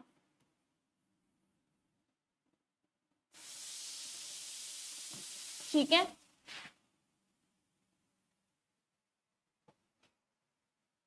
अब उसके बाद जो आपका देखो स्टोरेज क्लास मोस्ट इंपॉर्टेंट है, ऐसा कुछ इस यूनिट में कोई प्रोग्राम खास है नहीं, तो आप कर सकते हैं। ठीक है। अगला आपका डिफरेंस आता है लो लेवल लैंग्वेज और हाई लेवल लैंग्वेज क्या होती है। हाई लेवल लैंग्वेज वो लैंग्वेज होती है जिसको हम लोग समझ सकते हैं, हम कर सकते हैं। तो हाई लेवल लैंग्वेज क्या होती है, प्रोग्रामर फ्रेंडली लैंग्वेज है, ठीक है। जबकि low level language machine friendly है, जिसको मशीन आसानी से समझ सकता है। इसको समझना आसान है हमारे लिए, इसको समझना टफ है। क्यों? क्योंकि जब चीज 0110 में लिखी हुई है जिसको हम समझ ही नहीं सकते तो डिफरेंट है। जिस चीज को समझना आपके लिए मुश्किल है तो आप उसमें डीबगिंग भी नहीं कर सकते। डीबगिंग का मतलब है आप उसमें इजीली एरर फाइंड आउट भी नहीं कर सकते, वो पोर्टेबल भी नहीं होती। इट इज सॉरी गलत बोल दिया। इसको समझना, देखो इसमें है हाई लेवल लैंग्वेज को समझना बहुत आसान है, तो इसमें डीबगिंग भी आसानी से हो सकती है। यानी कि जब किसी लैंग्वेज को आप समझ सकते हैं तो उसमें एरर भी इजीली फाइंड आउट कर सकते हैं। जबकि इसको जब समझना डिफिकल्ट है तो इसको डीबगिंग करना है। जब आप 0110 को समझ ही नहीं सकते तो उसमें क्या गलती है क्या नहीं है वो आप कैसे फाइंड आउट करोगे। ये जो है पोर्टेबल होता है। पोर्टेबल का मतलब होता है कि अच्छा एक चीज बताओ, जो आप प्रोग्राम्स बनाते हैं क्या वो प्रोग्राम आप एक ही कंप्यूटर में बनाते हैं? नहीं, आप उसे दूसरे कंप्यूटर में भी बना सकते हैं। ऐसे ही ये नॉन पोर्टेबल होता है, यानी कि जिस मशीन में आपने इसको बना दिया जिस या उसी पे ही चलेगा। जब ये पोर्टेबल होता है तो किसी भी प्लेटफॉर्म पे ये रन कर सकता है। जबकि ये मशीन डिपेंडेंट होता है, यानी कि जिस मशीन में जिस फॉर्मेट की मशीन में ये बना है उसी फॉर्मेट की अगर कोई और मशीन होगी तो ही उस पे ये रन कर पाएगा डेटा, या उस पे ये खुल पाएगी कोई फाइल, वरना नहीं। इसे कंपाइलर और इंटरप्रेटर की नीड होती है ट्रांसलेशन के लिए। उसका रीजन क्या है कि देखिए एट द एंड आपको क्या करना होता है, समझना पड़ता है। आप सारी चीज किस में लिखते हैं, हाई लेवल लैंग्वेज में, पर आप वर्क किससे कराना चाहते हैं, आप वर्क कराना चाहते हैं कंप्यूटर। कंप्यूटर तो हाई लेवल लैंग्वेज नहीं समझ सकता, तो आपको ट्रांसलेट करने के कोई मीडिएटर की नीड है। अब वो मीडिएटर कौन है यहाँ पे, ट्रांसलेटर। तो यानी कि कंपाइलर और इंटरप्रेटर की नीड होती है। यहाँ पे आपको असेंबलर की नीड होती है। देखो आपकी जो मशीन लेवल लैंग्वेज होती है वो दो तरह की होती है, एक तो बाइनरी होती है और एक दूसरी होती है असेंबली लैंग्वेज। अब बाइनरी में कन्वर्ट करने के लिए तो इसे कोई नीड नहीं है, यानी कि 01 है, 01 को ही ये डायरेक्टली समझ लेगा। लेकिन जो असेंबली लैंग्वेज होती है वो लैंग्वेज किस में होती है, वो होती है मिनिमोनिक्स, यानी कि मूव R1, R2। ये प्रॉपर इंग्लिश नहीं होती है, कुछ सेट ऑफ इंस्ट्रक्शंस होते हैं, ना प्रॉपर हाई लेवल लैंग्वेज में होता है ना प्रॉपर लो लेवल लैंग्वेज में होता है। तो इसको मशीन तो नहीं समझ सकती, तो इसके लिए आपको किसकी नीड होती है, असेंबलर की। एक तरह का ट्रांसलेटर ही होता है जो क्या कन्वर्ट कर देता है हाई लेवल लैंग्वेज को, आपकी हाई कह रही हूँ असेंबली लेवल लैंग्वेज को लो लेवल लैंग्वेज। ठीक है। अगला आपका आता है ट्रांसलेटर। ट्रांसलेटर क्या होता है, ट्रांसलेट करने वाला उस लैंग्वेज से जिससे हम समझ सकते हैं टू किस लैंग्वेज में, जिसमें मशीन समझ सकता है। जो प्रोग्राम लिखा होता है हाई लेवल लैंग्वेज में उसको हम क्या कहते हैं, सोर्स कोड कहते हैं। ठीक है। और इस सोर्स कोड को कन्वर्ट करने के लिए मशीन लेवल लैंग्वेज में हमें एक ट्रांसलेटर की नीड होती है। ट्रांसलेटर एक तरह का मीडिएटर होता है, ठीक है, जो एक लैंग्वेज से दूसरी लैंग्वेज में कन्वर्ट करता है। A translator take a program written in source language as an input and convert it into a program in a target language as an output।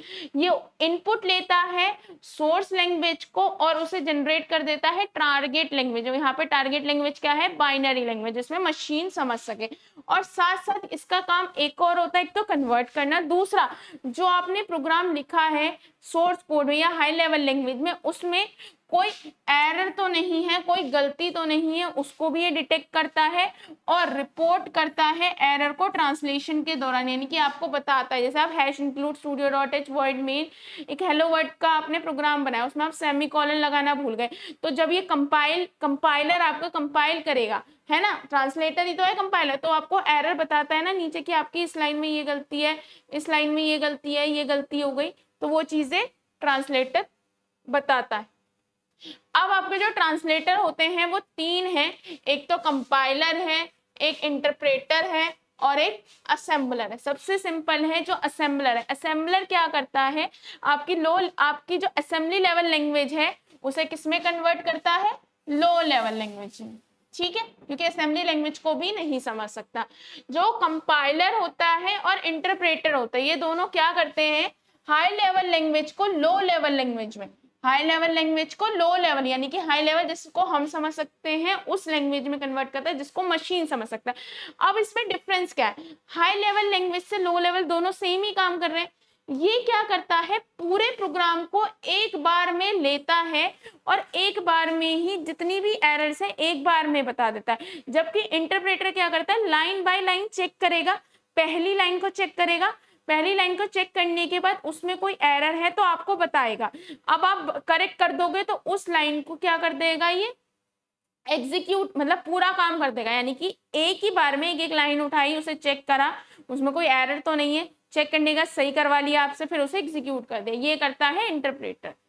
Compiler का क्या है, it take entire program at a time, ये क्या करता है, single line of code लेता है या इंस्ट्रक्शन लेता है एक बार में। इसमें क्या होता है, कंपाइलेशन एग्जीक्यूशन से पहले हो जाती है, यानी कि पहले पूरा डेटा कंपाइल हो जाएगा, यानी कि उसमें कोई एरर नहीं है, सारा कंपाइल, फिर वो बाद में एग्जीक्यूट होगा। लेकिन यहाँ पे कंपाइलेशन और एग्जीक्यूशन साथ साथ चलती है, यानी कि एक लाइन को उसने बाइनरी में कन्वर्ट करा, उस लाइन को एग्जीक्यूट कर दिया, फिर दूसरी लाइन ली, दूसरी लाइन को कन्वर्ट किया, उसे एग्जीक्यूट कर दिया। इसमें जितनी भी एरर होती है कंपाइलेशन के बाद एक बार बता दी जाती है सेम टाइम पे। इसमें क्या होता है, हर एक लाइन की एरर लाइन बाय लाइन आपको बताई जाती है। एक चीज बताओ, जब एक ही लाइन की एरर लाइन बाय लाइन बताई जा रही है तो एरर फाइंड आउट करना इसमें इजी हो जाएगा, यानी कि डिटेक्शन जो है इजी हो जाती है, क्योंकि आपको पता है सिर्फ एक सिंगल लाइन में ही एरर है और उसी लाइन को आपको करेक्ट करना है। लेकिन इसमें क्या होता है, पूरे अगर 100 लाइन का कोड है तो 100 लाइन की एरर एक साथ दे दी तो आपको पता है कि भाई टाइम लगेगा, इसी वजह से एरर डिटेक्शन यहाँ पे क्या हो जाता है, थोड़ा सा डिफिकल्ट हो जाता है। अगला हमारी आती है जनरेशन ऑफ प्रोग्रामिंग लैंग्वेज। ठीक है, हमारी 5 जनरेशन होती है, first generation, second generation, third generation, fourth generation और 5 जनरेशन। जो पहली जनरेशन होती है उसको हम मशीन लेवल लैंग्वेज भी कहते हैं, यानी कि प्रॉपर बाइनरी में लिखी होती है, 0 1s में। ये डायरेक्टली हार्डवेयर के साथ बातें कर सकते हैं, क्योंकि 0 1s में है तो डायरेक्टली से किसी ट्रांसलेटर या किसी चीज की नीड नहीं है। ये जो होती है मशीन लेवल लैंग्वेज, यानी कि 0 1 में लिखी होती है और ये पोर्टेबल नहीं होती। पोर्टेबल क्यों नहीं होती, क्योंकि ये जिस मशीन के फॉर्मेट में लिखी होती है, सिर्फ अगर उसी मशीन का कोई फॉर्मेट मिल जाए वो मुश्किल होता है, तो इस वजह से ये पोर्टेबल नहीं होती। ये मशीन के थ्रू तो डायरेक्टली समझी जा सकती है पर ह्यूमंस इसे आसानी से नहीं समझ सकते। दूसरी जनरेशन आती है सेकंड जनरेशन। सेकंड जनरेशन भी लो लेवल लैंग्वेज ही होती है, पर ये क्या होती है, असेंबली लैंग्वेज होती है। ये जो है मशीन लेवल लैंग्वेज ही होती है। ठीक है, ये भी पोर्टेबल नहीं होती। मशीन जो है पर इसे आसानी से नहीं समझ सकता, क्योंकि मशीन तो सिर्फ बाइनरी ही समझ सकता है। इसी वजह से इसे क्या नीड होती है, असेंबलर की नीड होती है। यानी कि फर्स्ट जनरेशन आपकी बाइनरी लैंग्वेज है, सेकंड जनरेशन आपकी असेंबली लैंग्वेज है, थर्ड जनरेशन आती है यानी कि हाई लेवल लैंग्वेज, जिस लैंग्वेज को हम आसानी से समझ सकते हैं। तो हाई लेवल लैंग्वेज पोर्टेबल होगी, ह्यूमंस के थ्रू आसानी से समझी जाएगी और मशीन के थ्रू आसानी से नहीं समझी जाएगी। इसी वजह से इसे ट्रांसलेटर की नीड है, जैसे कि कंपाइलर हो गया, आपका इंटरप्रेटर हो गया। अब थर्ड जनरेशन तक तो एवरीथिंग इज क्लियर, C++। लेकिन अब आती है फोर्थ जनरेशन। फोर्थ जनरेशन देखो, आपने जब सी सीखी तो आपको #include_studio.h क्या पहली बार में समझ आ गया था, क्या मतलब है, नहीं समझ आया था। यानी कि आपको ये लैंग्वेज ये तो प्रोवाइड कर रहा है कि वो सब कुछ इंग्लिश में लिखा है, लेकिन आपको फिर भी उसे समझना पड़ेगा। लेकिन फोर्थ जनरेशन इस प्रॉब्लम को सॉल्व करता है। फोर्थ जनरेशन क्या होती है, कुछ इस तरह से है, देखो, सेलेक्ट नेम फ्रॉम स्टूडेंट। यानी कि आपसे बोला गया है, अगर आपको थोड़ी सी भी नॉलेज है, स्टूडेंट टेबल से आपको नेम वाला कॉलम उठाना है। सिंपल सा, यानी कि जो आपको पहले थर्ड जनरेशन में क्या होता था, आपको लॉजिक सीखना पड़ता था, आपको समझना पड़ता था, उस प्रॉब्लम को ये सॉल्व कर देता है फोर्थ जनरेशन। यानी कि कहीं ना कहीं आप अपने लॉजिक बिल्डिंग में ज्यादा हेल्प कर सकते हैं रेदर देन उस लैंग्वेज के सिंटेक्स इस तरह से समझने में। क्योंकि कहीं ना कहीं पहले आपको ये पता करना होता है ना कि जैसे आपको कोई वेरिएबल डिक्लेयर करना है तो आपको पता है पहले इंट ए कॉमा ए स्पेस सेमीकोलन। अब जर्नली को एक बार में देखे, जिसे कंप्यूटर लैंग्वेज नहीं पता तो वो तो समझ ही नहीं पाएगा। लेकिन अगर कुछ ऐसा लिखा हो सिलेक्ट, अगर आपको ये पता है ये एक टेबल दे रखी है जिसमें नेम है, रोल नंबर है एंड ऑल है, और उसका नाम क्या है, स्टूडेंट है, तो अगर मैं आपसे बोलती हूँ select roll number from student, SQL होती है ये लैंग्वेज जो आप सीखते हैं, ये आप आगे सीखेंगे जब सेकेंड ईयर या थर्ड ईयर में आएंगे। एसक्यूएल एक प्रोग्रामिंग लैंग्वेज जिसको आपको नीड होती है डेटाबेस पे वर्क करने के लिए। तो आप देख के बता सकते हैं ना कि आपको रोल नंबर वाला कॉलम को सिलेक्ट करना है सिंपली। तो यानी कि आप लॉजिक बिल्डिंग पे ज्यादा वर्क करते हैं फोर्थ जनरेशन पे रेदर देन आप उस सिंटेक्स को समझने में। तो यानी कि क्लोजर होती है ह्यूमन लैंग्वेज के, पोर्टेबल होती है, डेटाबेस सपोर्टिव होती है, और ये सिंपल होती हैं और सबसे कम एफर्ट लगाने पड़ते हैं समझने। नॉन प्रोसीजरल होती है, यानी कि आपको प्रोसीजर नहीं बताना होता है। यानी कि 2 नंबर को ऐड करना है तो आपको 2 नंबर का पूरा प्रोसीजर लिखना होता है। पहले प्रिंट एफ, स्कैन एफ, फिर C equal to A plus B, फिर उसे प्रिंट करा। यानी कि पूरा प्रोसीजर लिखा है 2 नंबर को ऐड करने का। आप प्रोसीजर नहीं लिखते, आप तो बस लिख देते हो भाई मुझे ये काम है। आपको ये लिखना है कि आपको ये वाली टेबल चाहिए, ये वाला कॉलम चाहिए इस टेबल से। अब वो कैसे निकलेगा कैसे नहीं निकलेगा आपका मैटर नहीं है, आपने तो एक कमांड दी। लेकिन सी में आपको पूरा प्रोसीजर बताना पड़ता है, वो टाइम लगता है। तो ये होती है फोर्थ जनरेशन। अब फोर्थ जनरेशन आपकी ये प्रॉब्लम तो सॉल्व कर रही है, लेकिन कहीं ना कहीं आप ह्यूमंस के इतना क्लोज नहीं है, है ना। हम चाहते हैं हमें कोई ऐसी लैंग्वेज मिल जाए जो बिल्कुल ही ह्यूमन के क्लोज हो, वो है नेचुरल लैंग्वेज, यानी कि इंग्लिश हिंदी प्रॉपर। तो यानी कि आपने आर्टिफिशियल इंटेलिजेंस सुना है, उसमें क्या होता है कि जैसे Sophia one of the example है ह्यूमनॉइड रोबोट का। तो वो जैसे हम बात करते हैं वैसे ही जवाब देती है, वैसे ही इंटरेक्ट करती है। Chat GPT is one of the example, आपको हर चीज प्रोवाइड करता है। तो ये कुछ एग्जाम्पल हैं जो बेस्ड है एआई पे, यानी कि फिफ्थ जनरेशन प्रोग्रामिंग लैंग्वेज पे। जो लैंग्वेज यूज होती है आर्टिफिशियल इंटेलिजेंस को या इस तरह की लैंग्वेजेस को लिखने के लिए या इस तरह का वर्क करने के लिए, जो ह्यूमंस की तरह ही रिस्पॉन्ड कर पाए, रिएक्ट कर पाए, समझ पाए। ठीक है, the text of a natural language statement is very close resemble to human speech, यानी कि जो स्टेटमेंट इनमें लिखे जाते हैं वो बहुत ज्यादा ह्यूमंस के क्लोज होते हैं, और जैसे ह्यूमंस का लिखने का तरीका या समझने का तरीका होता है बिल्कुल वैसे ही करते हैं। या एलेक्सा, आपको सिंपल से एग्जांपल है, आप उससे कोई भी काम करा लेते हैं, तो बहुत पुराना है एलेक्सा, तो काफी टाइम से, तो वो भी एआई पे बेस्ड है। ठीक है, सो अगला हमारा आता है difference between linker end loader. Linker end loader भी इंपॉर्टेंट टॉपिक है। देखो लिंकर एंड लोडर का मैं एक एग्जांपल बताती हूँ। जैसे आपने अगर ये फोर्थ यूनिट में पढ़ा होगा कि सबसे पहले आपने कोई प्रोग्राम लिखा, उस प्रोग्राम को जो प्री प्रोसेसर है वो क्या करता है, उसे एक्सपेंडेबल कोड में कन्वर्ट करता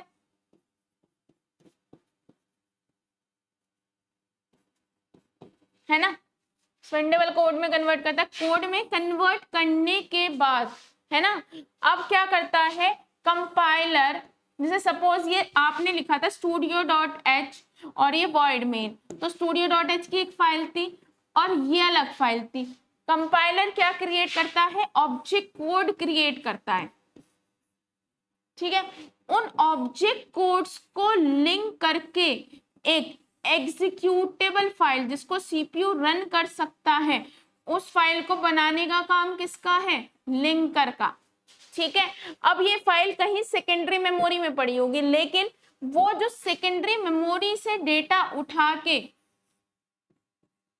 प्राइमरी मेमोरी में रखने का काम किसका है, लोडर का। सिंपल सा यही है कि देखो जो कंपाइलर ऑब्जेक्ट मॉड्यूल्स बनाता है छोटे छोटे, उन्हें कंपाइल करके एक एग्जीक्यूटेबल फाइल बनाने का काम लिंकर का होता है। लोडर का काम क्या है, उस एग्जीक्यूटेबल फाइल वो जो डिस्क में पड़ी है, कहीं सेकेंडरी मेमोरी में पड़ी है, उसे उठाकर प्राइमरी मेमोरी में क्यों रखते हैं? क्योंकि किसी भी फाइल को अगर आप एग्जीक्यूट कराना चाहते हैं तो वो एट द एंड किसमें होनी चाहिए? आपकी प्राइमरी मेमोरी में। यही यहाँ लिखा हुआ है। It is a computer program that take one or more object file generated by compiler and combine them into an executable file। यानी कि जो ऑब्जेक्ट कोड कंपाइलर बनाता है उन्हें कंबाइन करके एक एग्जीक्यूटेबल फाइल या एग्जीक्यूटेबल प्रोग्राम बनाने का काम होता है लिंकर का। लोडर इज अ प्रोग्राम, ये एक प्रोग्राम होता है of the operating system which load the executable from the disk into the primary memory for the execution. यानी कि डिस्क से डेटा उठाकर प्राइमरी मेमोरी में रखने का काम किसका होता है? लोडर का। ठीक है,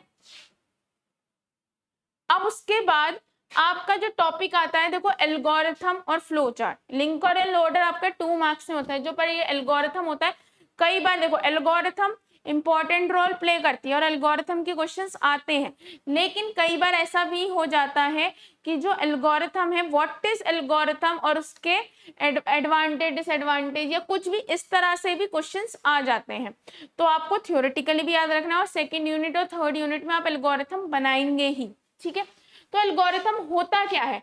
an algorithm is a description of a procedure which terminate with a result. यानी कि एल्गोरिथम एक प्रोसीजर है किसी भी काम को करने का, यानी कि किसी काम को कैसे करा जा सकता है और वो खत्म कब होगा? एक रिजल्ट, यानी कि आपको कोई रिजल्ट प्रोवाइड किया। जैसे आप चाय बनाते हैं तो चाय बनाने का एक प्रोसीजर है, पर एट द एंड आपको क्या मिल जाती है? कंप्लीट चाय बनके तैयार हो जाती है। Algorithm is a step by step method of solving a problem. किसी भी प्रॉब्लम को सॉल्व करने का स्टेप बाय स्टेप मेथड है। जैसे मैंने एक एल्गोरिथम एग्जांपल दे रखा, पैरामीटर ऑफ रेक्टेंगल। ये आपकी प्रॉब्लम है कि एक रेक्टेंगल का पैरामीटर निकालना है और उसको सॉल्व कैसे करेंगे। सबसे पहले आपने स्टार्ट किया, आपको रेक्टेंगल का पैरामीटर निकालना है। उसका फॉर्मूला होता है 2 इंटू एल प्लस बी, यानी कि आपको यूजर से लेंथ इनपुट करानी पड़ेगी, विड्थ इनपुट कराने की पड़ेगी, फिर आपने ये फॉर्मूला लगाएंगे, उस फॉर्मूले को एक वेरिएबल में स्टोर करेंगे। उस वेरिएबल का नाम क्या है? पैरामीटर। फिर पैरामीटर को डिस्प्ले करा देंगे या प्रिंट करा देंगे, फिर आप रुक जाएंगे। ठीक है, तो ये एक एग्जाम्पल है एल्गोरिथम का।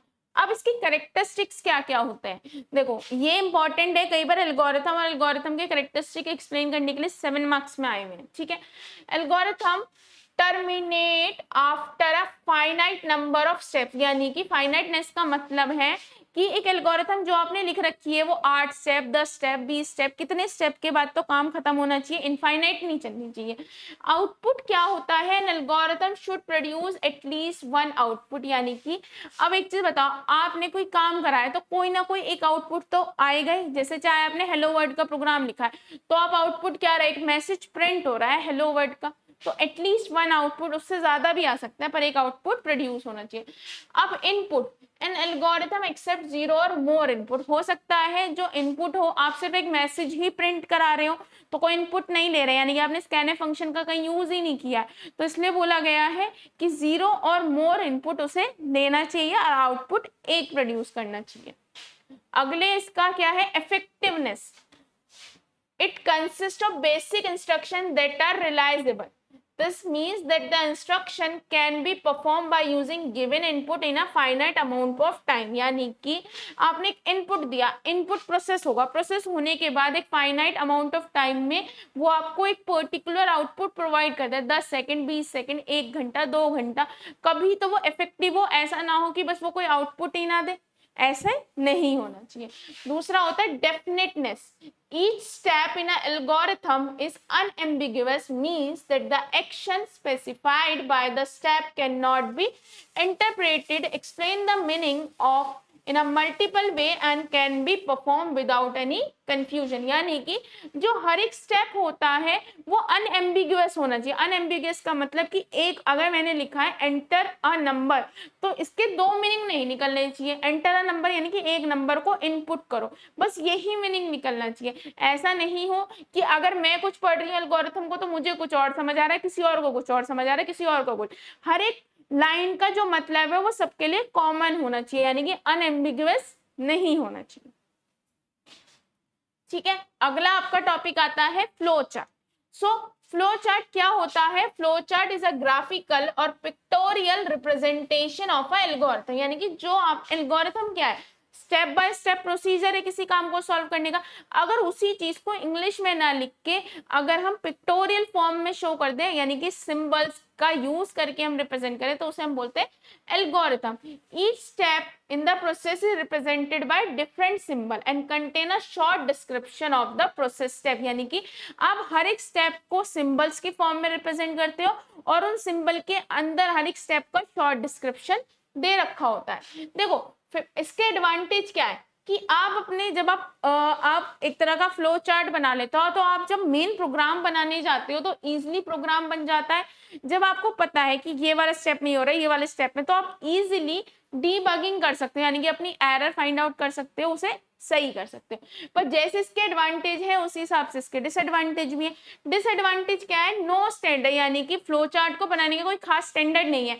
आप चाहे इसको यहाँ से ऐसे बना दो, इधर से इधर बना दो, ऐसे इधर ले दो, जैसे चाहो वैसे बना दो, तो कोई भी किसी भी तरह से बना सकता है। तो कई बार ऐसा हो जाता है कि आप प्रोग्राम को, जैसे जनरली आपको आदत है कि स्टार्ट यहाँ से स्टार्ट करते हो और आप नीचे तक जा रहे हो, अब कोई नीचे से स्टार्ट कर दे तो आपके लिए थोड़ा कंफ्यूजिंग हो जाएगा समझना, क्योंकि कोई स्टैंडर्ड मेंटेन नहीं है कि भाई आपको यहाँ से नीचे की तरफ प्रोग्राम बनाना है, इधर से प्रोग्राम बनाना है, जो जैसे चाहे वैसे बना सकता है। तो एक प्रॉब्लम होता है टाइम कंज्यूमिंग, यानी कि देखो आप डायरेक्टली प्रोग्राम ना बना के अगर आप फ्लो चार्ट बनाते हो तो फ्लो चार्ट्स को बनाने में टाइम लगता है, सिंबल यूज होते हैं, आपको ध्यान रखना पड़ता है कौन सा सिंबल कब यूज करना है एंड ऑल। दूसरा होता है डिफिकल्ट टू मेक चेंजेस, यानी कि इनमें जो चेंजेस होते हैं, देखो आपने एक फ्लो चार्ट बनाया सिंबल का यूज करके, ठीक है, अब मैं चाहती हूं कि सपोज मैंने ऐसे करके कोई सिंबल बनाया, अब मैं चाहती हूँ यहाँ पे कोई और सिंबल आए, तो यानी कि मुझे नीचे के सारे सिंबल्स को हटाना पड़ेगा, दोबारा से लिखना पड़ेगा, या फिर यहाँ पे अगर स्पेस होगा तो थोड़ा सा वैसा हो जाएगा ना, थोड़ा सा खराब सा। तो यानी कि बहुत ज्यादा इनमें चेंज करने में बहुत ही ज्यादा डिफिकल्टी होती है, बहुत ज्यादा एक तरह से बहुत ज्यादा क्लोज हो जाता है। तो आपको अगर कोई भी चेंज करना है तो ऑलमोस्ट पूरा का पूरा ही आपको रब करके या जैसे भी किसी सॉफ्टवेयर बनाए दोबारा से चेंजेस करने पड़ते हैं, ठीक है। अब देखो इसके लिए सिंबल यूज होता है, जो ओवल शेप होता है वो स्टार्ट और एंड के लिए, यानी कि Oval shape represent the start and and point. Arrow ये होती है सिंबल एरो, ये क्या होता है? Line connect, line is a connector that shows a relationship between the representative shape, यानी कि एक शेप से दूसरे शेप को कनेक्ट करने के लिए जो सिंबल आप यूज करते हो वो सिंबल क्या होता है? ये एरो होती है। दूसरा होता है parallelogram. Parallelogram represent input of output, यानी कि जहां पे भी आप प्रिंटफ स्कैनफ फंक्शन यूज करते हो, यूजर से इनपुट ले रहे होते हो या प्रिंट करा रहे हो तो आपको क्या यूज करना होता है? पैरेललोग्राम। जहां पे भी आप प्रोसेस करते हो, दो नंबर को ऐड करते हो, सब्ट्रैक्ट करते हो, डिवाइड करते हो, उस तरह का कोई भी कैलकुलेशन करते हो, उसके लिए आपको किसकी नीड होती है? रेक्टेंगल की। अब आता है डिसीजन। डिसीजन में क्या होता है? जैसे कि आपको कोई कंडीशन लगानी है कि if A is greater than B, A is less than B, तो उसके लिए आप किसका यूज करते हो? डिसीजन डायमंड सिंबल का, ठीक है। ये डिसीजन लेने में आपको मदद करता है। देखो एक एग्जांपल दे रखा है, जैसे आपको पैरामीटर निकालना, तो सबसे पहले स्टार्ट करोगे, स्टार्ट के लिए ओवल शेप, आप दो नंबर को इनपुट लोगे, आप चाहे तो अलग अलग भी ले सकते हो, इसके लिए क्या यूज करोगे? पैरेललोग्राम।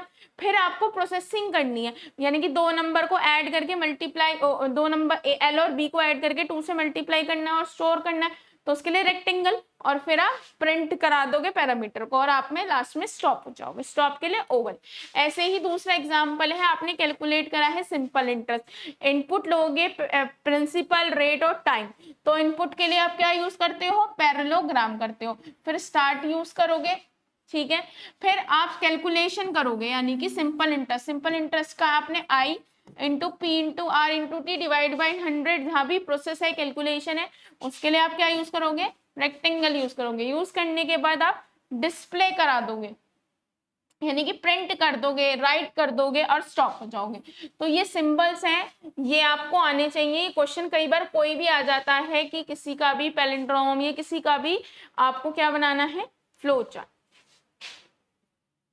अब उसके बाद क्या होता है, सी कंपोनेंट। सी के ये कई बार क्वेश्चन आ जाता है, देखो 7 मार्क्स में आ जाता है, क्योंकि यहाँ पे मैंने प्रॉपर डिटेल इसलिए लिखी क्योंकि ये सब आप चीजें पढ़ चुके हैं, लेकिन अगर क्वेश्चन आता है तो आपको प्रॉपर ही लिखना पड़ेगा, ठीक है। सी कंपोनेंट क्या होते हैं, 5-4 मेजर कंपोनेंट्स होते हैं, जैसे कैरेक्टर सेट, टोकन्स, वेरिएबल और डेटा टाइप। तो अगर ये 7 मार्क्स में आता है, देखो तो कैरेक्टर सेट क्या है, कैपिटल ए से कैपिटल जेड, स्मॉल ए से स्मॉल जेड, 0 से 9, स्पेसिस क्या, टैब, बैकस्लैश एन, ये आपके स्पेस हो गए, और ये ऐसे वाला स्पेस हो गया। Special symbol @ dollar, less than और left shift, right shift, plus minus, ये आपके सिंबल्स हो गए, ठीक है। दूसरा आता है टोकन्स। टोकन्स अभी हम डिटेल में पढ़ेंगे। इसके बाद होते हैं वेरिएबल। वेरिएबल क्या होता है, कोई भी वैल्यू को स्टोर करने के लिए जो यूज होता है उसे वेरिएबल बोलते हैं।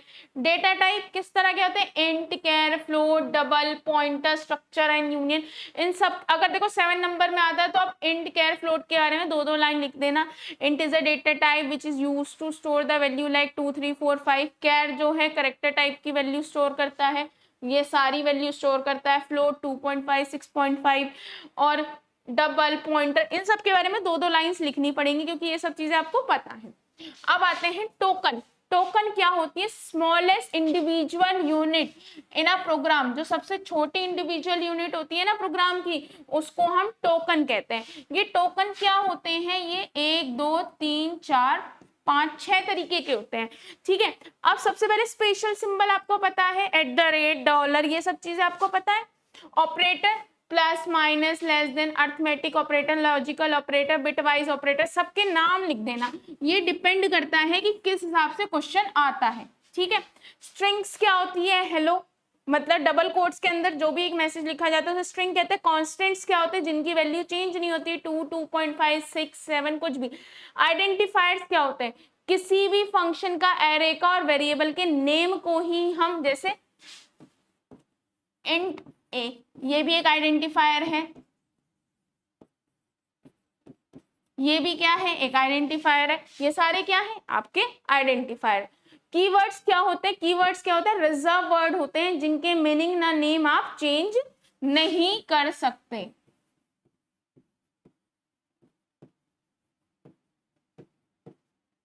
ठीक है, जैसे ऑटो, कैर, etc। तो देखो ये क्वेश्चन का क्या होता है, अब देखो ये डिपेंड करता है कि ये क्वेश्चन आता कैसे है।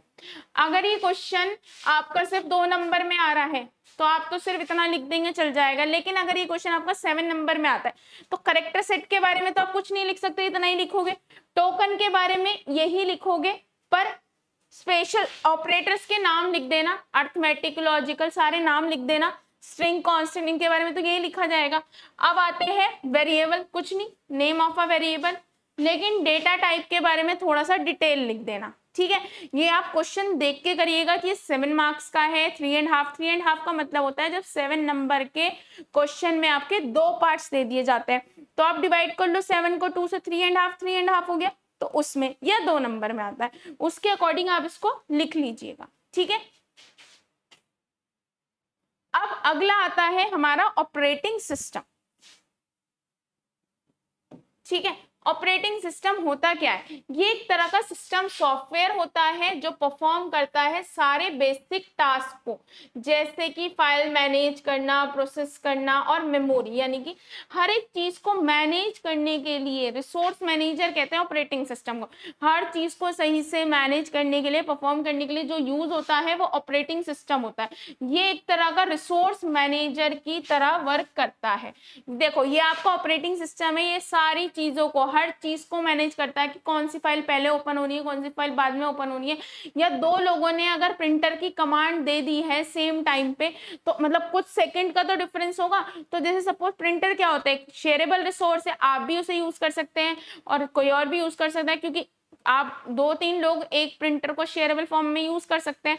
तो अगर आपने पहले कमांड दी है तो पहले आपकी ही चलेगी, किसी और की प्रिंट नहीं होगी। तो इन चीजों का ध्यान रखता है आपका ऑपरेटिंग सिस्टम।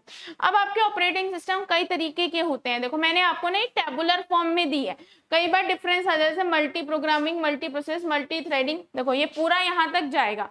तो अगर ये टेबुलर फॉर्म में आता है तो आप टेबुलर फॉर्म में लिख देना, नहीं तो आप वैसे लिख देना, सो दैट यहाँ पे थोड़ा सा क्या होता है, आपको कंसाइज फॉर्मेट में हमें समझाना होता है।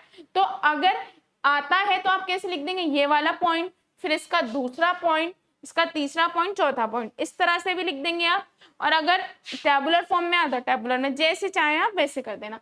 तो सबसे पहले multi programming operating system, multi processing operating system, multi threading, ये आई लिखा है, मल्टीटास्किंग। यहाँ पे पहले मैं आपको 4 ऑपरेटिंग सिस्टम समझाऊंगी, आगे दूसरे। मल्टी प्रोग्रामिंग होता क्या है, congruent resistance of more than one program in a main memory, यानी कि एक मेन मेमोरी में एक से ज्यादा प्रोग्राम होना एक साथ, उसको बोलते हैं मल्टी प्रोग्रामिंग।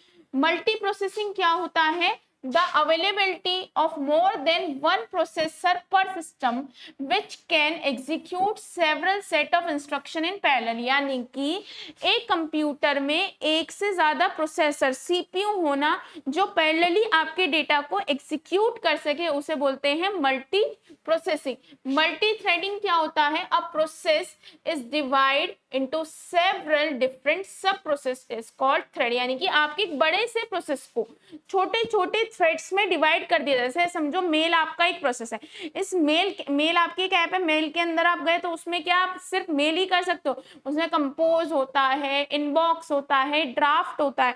तो एक बड़े से प्रोसेस को छोटे छोटे पार्ट्स में डिवाइड कर दिया जो बिलोंग तो मेल प्रोसेस से ही करते हैं, लेकिन सबके अपने अपने फंक्शन और अपना अपना काम करते हैं। Which has its own path of execution, execute करने का उनका अपना एक पाथ होता है।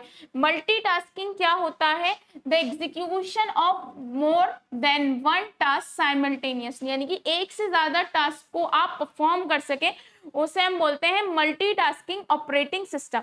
अब मल्टीटास्किंग कैसे, ऐसे समझो आप अपने फोन पे चैट कर रहे होते हो या आप गाने सुन रहे होते हो स्पॉटिफाई पे, साथ साथ आप कोई पीडीएफ रीड कर रहे होते, किसी का मैसेज आता है, तो एक से ज्यादा 3 काम एक साथ हो रहे होते हैं, वो कौन सा करता है, मल्टीटास्किंग ऑपरेटिंग सिस्टम। अब इसमें और डिफरेंस है, मल्टी प्रोग्रामिंग में सिर्फ एक ही सीपीयू होता है। कितने सीपीयू होते हैं, एक। मल्टी प्रोसेसिंग में मोर देन वन, प्रोसेसिंग का मतलब एक से ज्यादा सीपीयू होना। मल्टी थ्रेडिंग में can be one or more than one, हो भी सकता है कि सिर्फ एक ही सीपीयू यूज हो रहा, हो भी सकता है एक से ज्यादा सीपीयू यूज हो।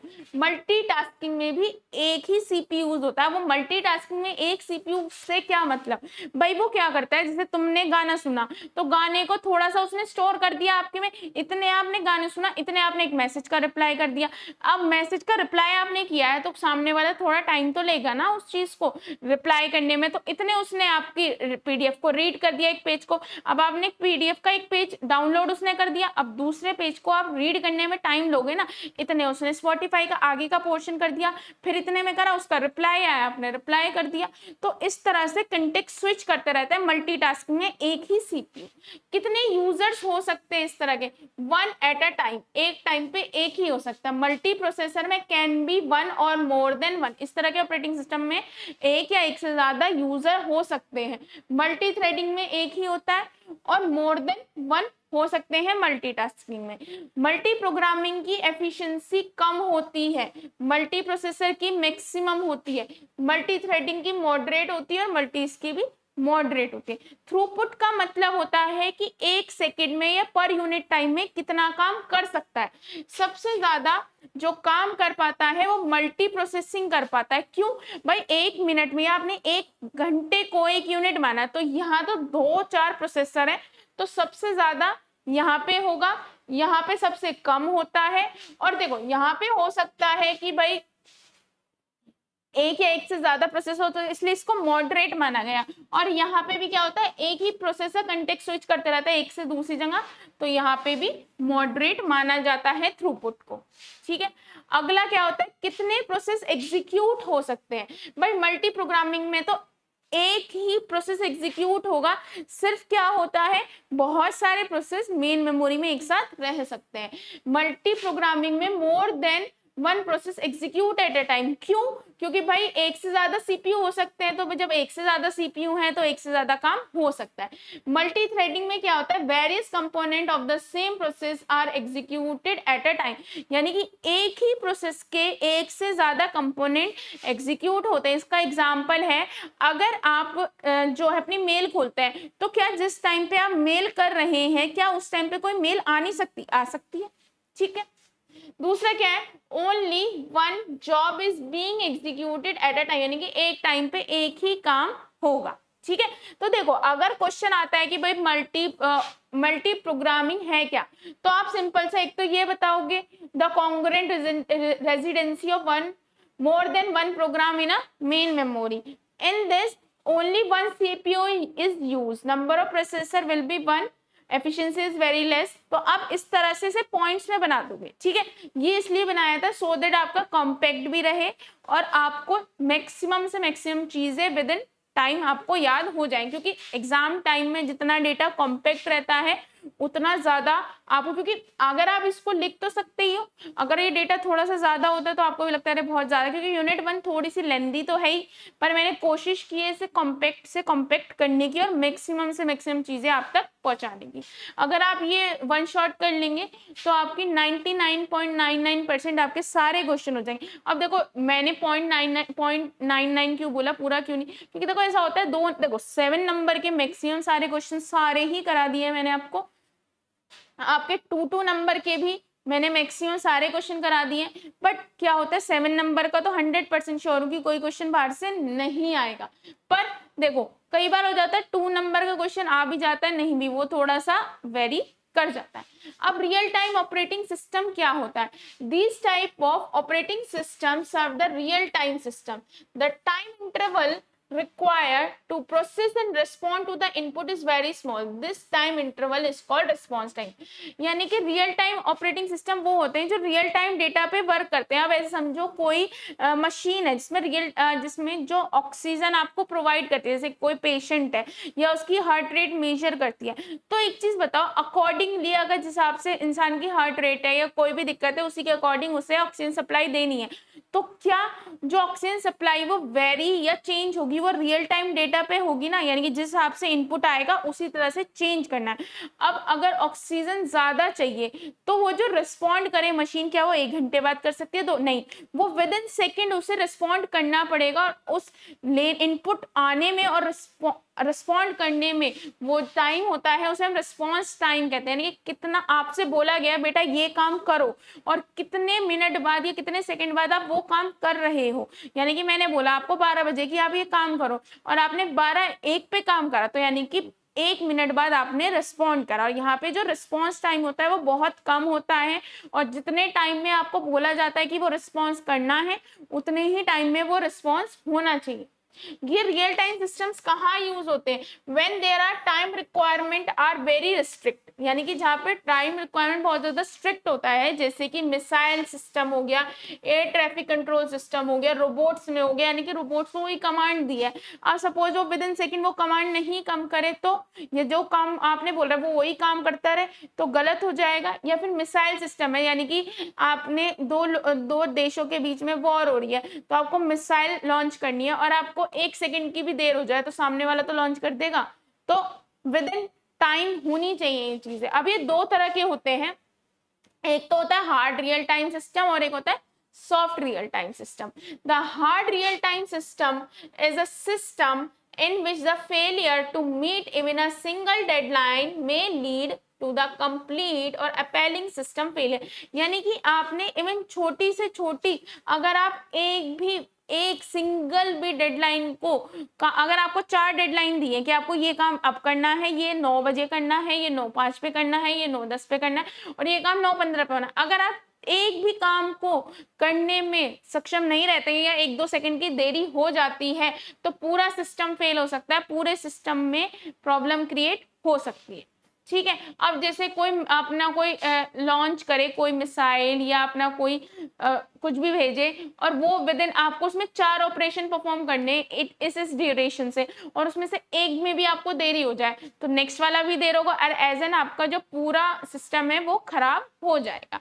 लेकिन a soft real time system is a system in which one or more failure to meet the deadline are not consider complete system failure. यानी कि अगर आपको 4-5 काम दिए, 4-5 एक प्रोसेस है जो एक के बाद एक के बाद एक के बाद एक करना है, और उसमें से कोई एक आध में आप थोड़ा सा कुछ माइनर, ऐसा नहीं है कि आपसे बोला है कि 9:05 पे करना है तो 9 बज के आप 48 मिनट पे कर रहे हो या 10 बजे कर रहे हो, नहीं, आपको 9:05 बोला था, आपने 9:06 या 9:04 बाद भी कर दिया तो पूरा सिस्टम खराब नहीं होगा, बस थोड़ा सा जो परफॉर्मेंस है वो थोड़ी सी डिग्रेड हो जाती है, पर आपका पूरा सिस्टम में कोई दिक्कत खास नहीं आएगी। ठीक है। दूसरा होता है आपका response time. In this system the response time is predefined, that is millisecond. यानी कि आपको जो काम बोला गया आप उसकी कितनी देर बाद रिस्पॉन्ड करते हो वो पहले से ही प्री डिफाइंड होता है और वो कुछ मिली सेकेंड में ही होता है। ऐसा नहीं है कि आप उसमें कोई चेंजेस या ऑल्टरेशंस कर सकते हो। इन this system the response time is very high, यानी कि थोड़ा सा ऐसा हो जाता है कि आप थोड़ा सा लेट रिस्पॉन्ड कर सकते हो और काम भी चल जाता है। अगला आता है फाइल साइज। जो हार्ड रियल टाइम सिस्टम है ना, hard real time system the size of the data file is small और मीडियम। जो डेटा फाइल का साइज होता है वो थोड़ा सा छोटा होता है और मीडियम होता है, यानी कि बहुत लार्ज अमाउंट ऑफ में डेटा नहीं होता। ठीक है। जबकि सॉफ्ट रियल टाइम सिस्टम में क्या होता है, जो साइज होता है फाइल का वो थोड़ा सा ज्यादा होता है। इसमें जो सेफ्टी की बात की जाए तो सेफ्टी बहुत ज्यादा क्रिटिकल होती है, बहुत ज्यादा इंपॉर्टेंट होती है।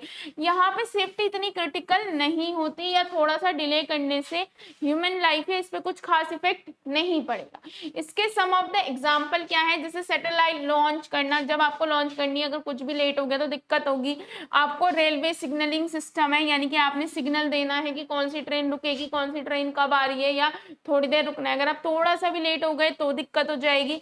दूसरा safety critical system are the good example of hard real time system. ये one of the good example है। जैसे भाई रियल टाइम में डीवीडी प्लेयर हो गए, टेलीफोन स्विच हो गए, इलेक्ट्रॉनिक गेम्स हो गए, Linux and many other operating system provide real time operating system. देखो थोड़ा बहुत चेंज, थोड़ा बहुत देर हो जाए, डीवीडी प्लेयर को जरा सी देर हो जाए चलने में, कुछ हो जाए तो ऑफ कोर्स आपका वर्क तो इफेक्ट करेगा, लेकिन ऐसा तो नहीं है कि लाइफ थ्रेटनिंग हो जाएगा। लाइफ थ्रेटनिंग यहाँ हो जाता है, यहाँ इतना लाइफ थ्रेटनिंग जैसा कुछ नहीं है। ठीक है। आपका देखो अगला आता है आपके दो, आपने क्या पढ़ लिया, multi programming, multitasking, multi threading और मल्टी प्रोसेस, ये कर लिया, 4 ये हो गए। 2 आपने अभी पढ़े हार्ड रियल टाइम या सॉफ्ट रियल टाइम। अब 2 और आते हैं नेटवर्क ऑपरेटिंग सिस्टम और डिस्ट्रीब्यूटेड ऑपरेटिंग सिस्टम। तो उसका डेफिनेशन क्या है, network operating system are server based operating system, they provide networking related function.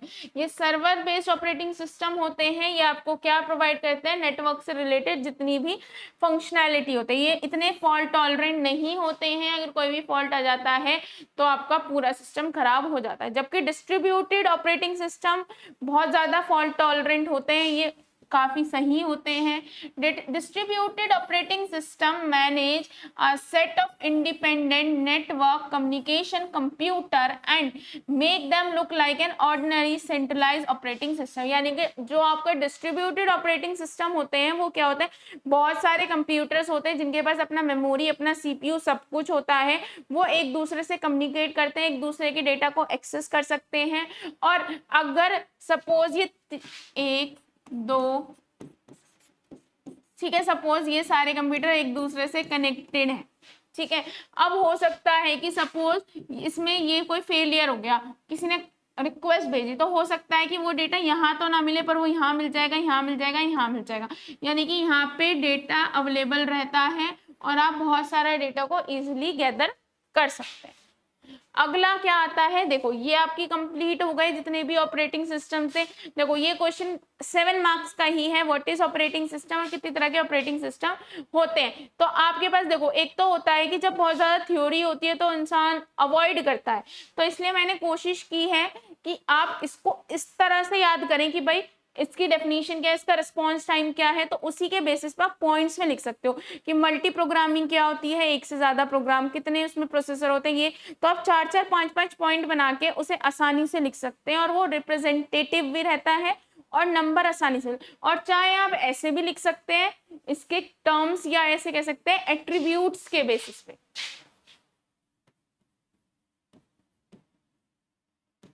ठीक है, आप एट्रीब्यूट के बेसिस पे भी लिख सकते हैं। सो आपका अगला जो आता है, अगला आपके आते हैं फंक्शंस। ऑपरेटिंग सिस्टम के फायदे क्या हैं, तो पहला होता है security. To safeguard user data and operating system employ password protection and other related measure.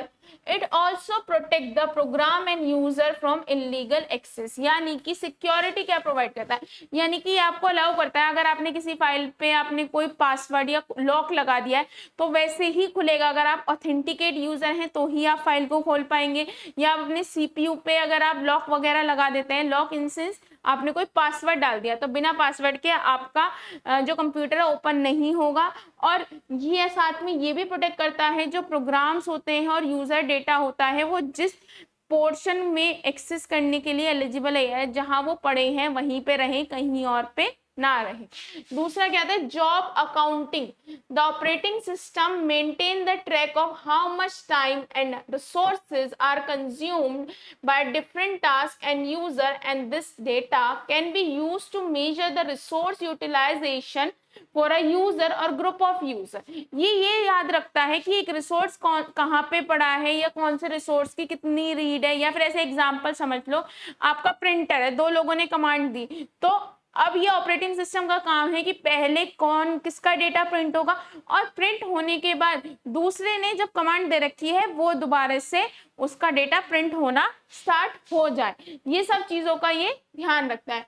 Coordinate between user and other software. Operating system also organize and assign interpreter, compiler, assembler as well as other software to the computer user. देखो ऐसा हो सकता है ना, वो किसी file को open करे, देखो सपोज कोई फाइल पड़ी है j.pdf आपके डेस्कटॉप पे, आप उसे ओपन करो और वो 0110 में दिखे तो आपको तो कुछ समझ नहीं आएगा ये क्या हो गया। तो वो चीज का भी वो ध्यान रखता है कि भाई यूजर को जहाँ पे इंटरप्रेटर की नीड है, जहाँ कंपाइलर की नीड है, जहाँ पे उसे कोई वीडियो, आपने कोई वीडियो डाउनलोड किया, आपको व्हाट्सएप पे आपको किसी ने वीडियो भेजी, आपने वो व्हाट्सएप पे वीडियो खोल तो वीडियो प्लेयर पे वो वीडियो चल जाए। हर जितने भी सॉफ्टवेयर यूजर को नीड है वो उसे प्रोवाइड करा दिए जाएं। दूसरा चौथा काम है error detecting aid.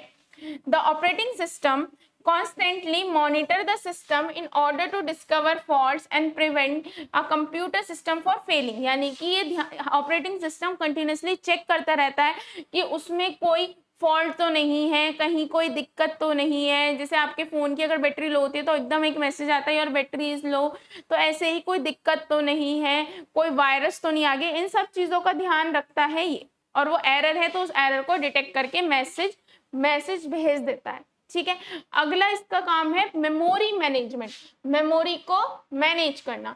The operating system keep track of primary memory, meaning which user program can use which byte of memory and memory address that have already been assigned as well as memory address yet to be assigned। यानी कि operating system याद रखता है, ध्यान रखता है कि main memory का कौन सा पोर्शन बिजी है, कौन सा पोर्शन खाली है, कौन सा पोर्शन में कौन सा डेटा पड़ा है। या ऐसा कभी हुआ है कि आपने सी ड्राइव में डेटा, सी ड्राइव के डी फोल्डर में आपने डेटा डाला है तो वो कभी डी ड्राइव में ना मिलके किसी और सी ड्राइव के डी फोल्डर में ना मिलके कहीं और मिले, नहीं।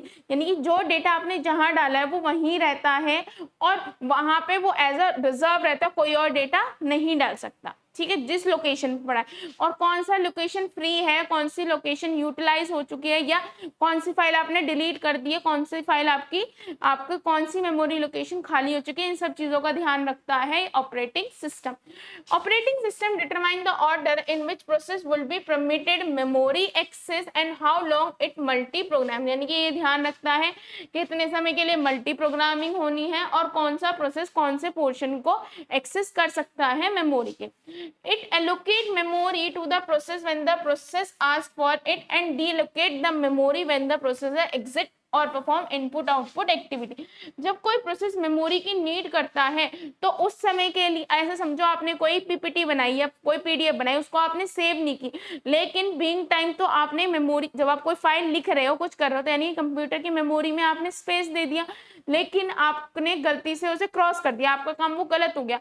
तो यानी कि जब ऑपरेटिंग सिस्टम ने आपको मेमोरी का एक स्पेस प्रोवाइड किया था, क्यों, ताकि आप उसमें काम करो और बाद में वो सेव कर दो, लेकिन आपने लिखने के बाद उसे क्रॉस कर दिया, सेव नहीं किया, तो वो जो मेमोरी स्पेस आपको एलोकेट करा था वो आपसे डीएलोकेट हो जाए, यानी कि वो स्पेस खाली हो जाए किसी और काम के लिए। दूसरा इसका काम होता है प्रोसेस मैनेजमेंट।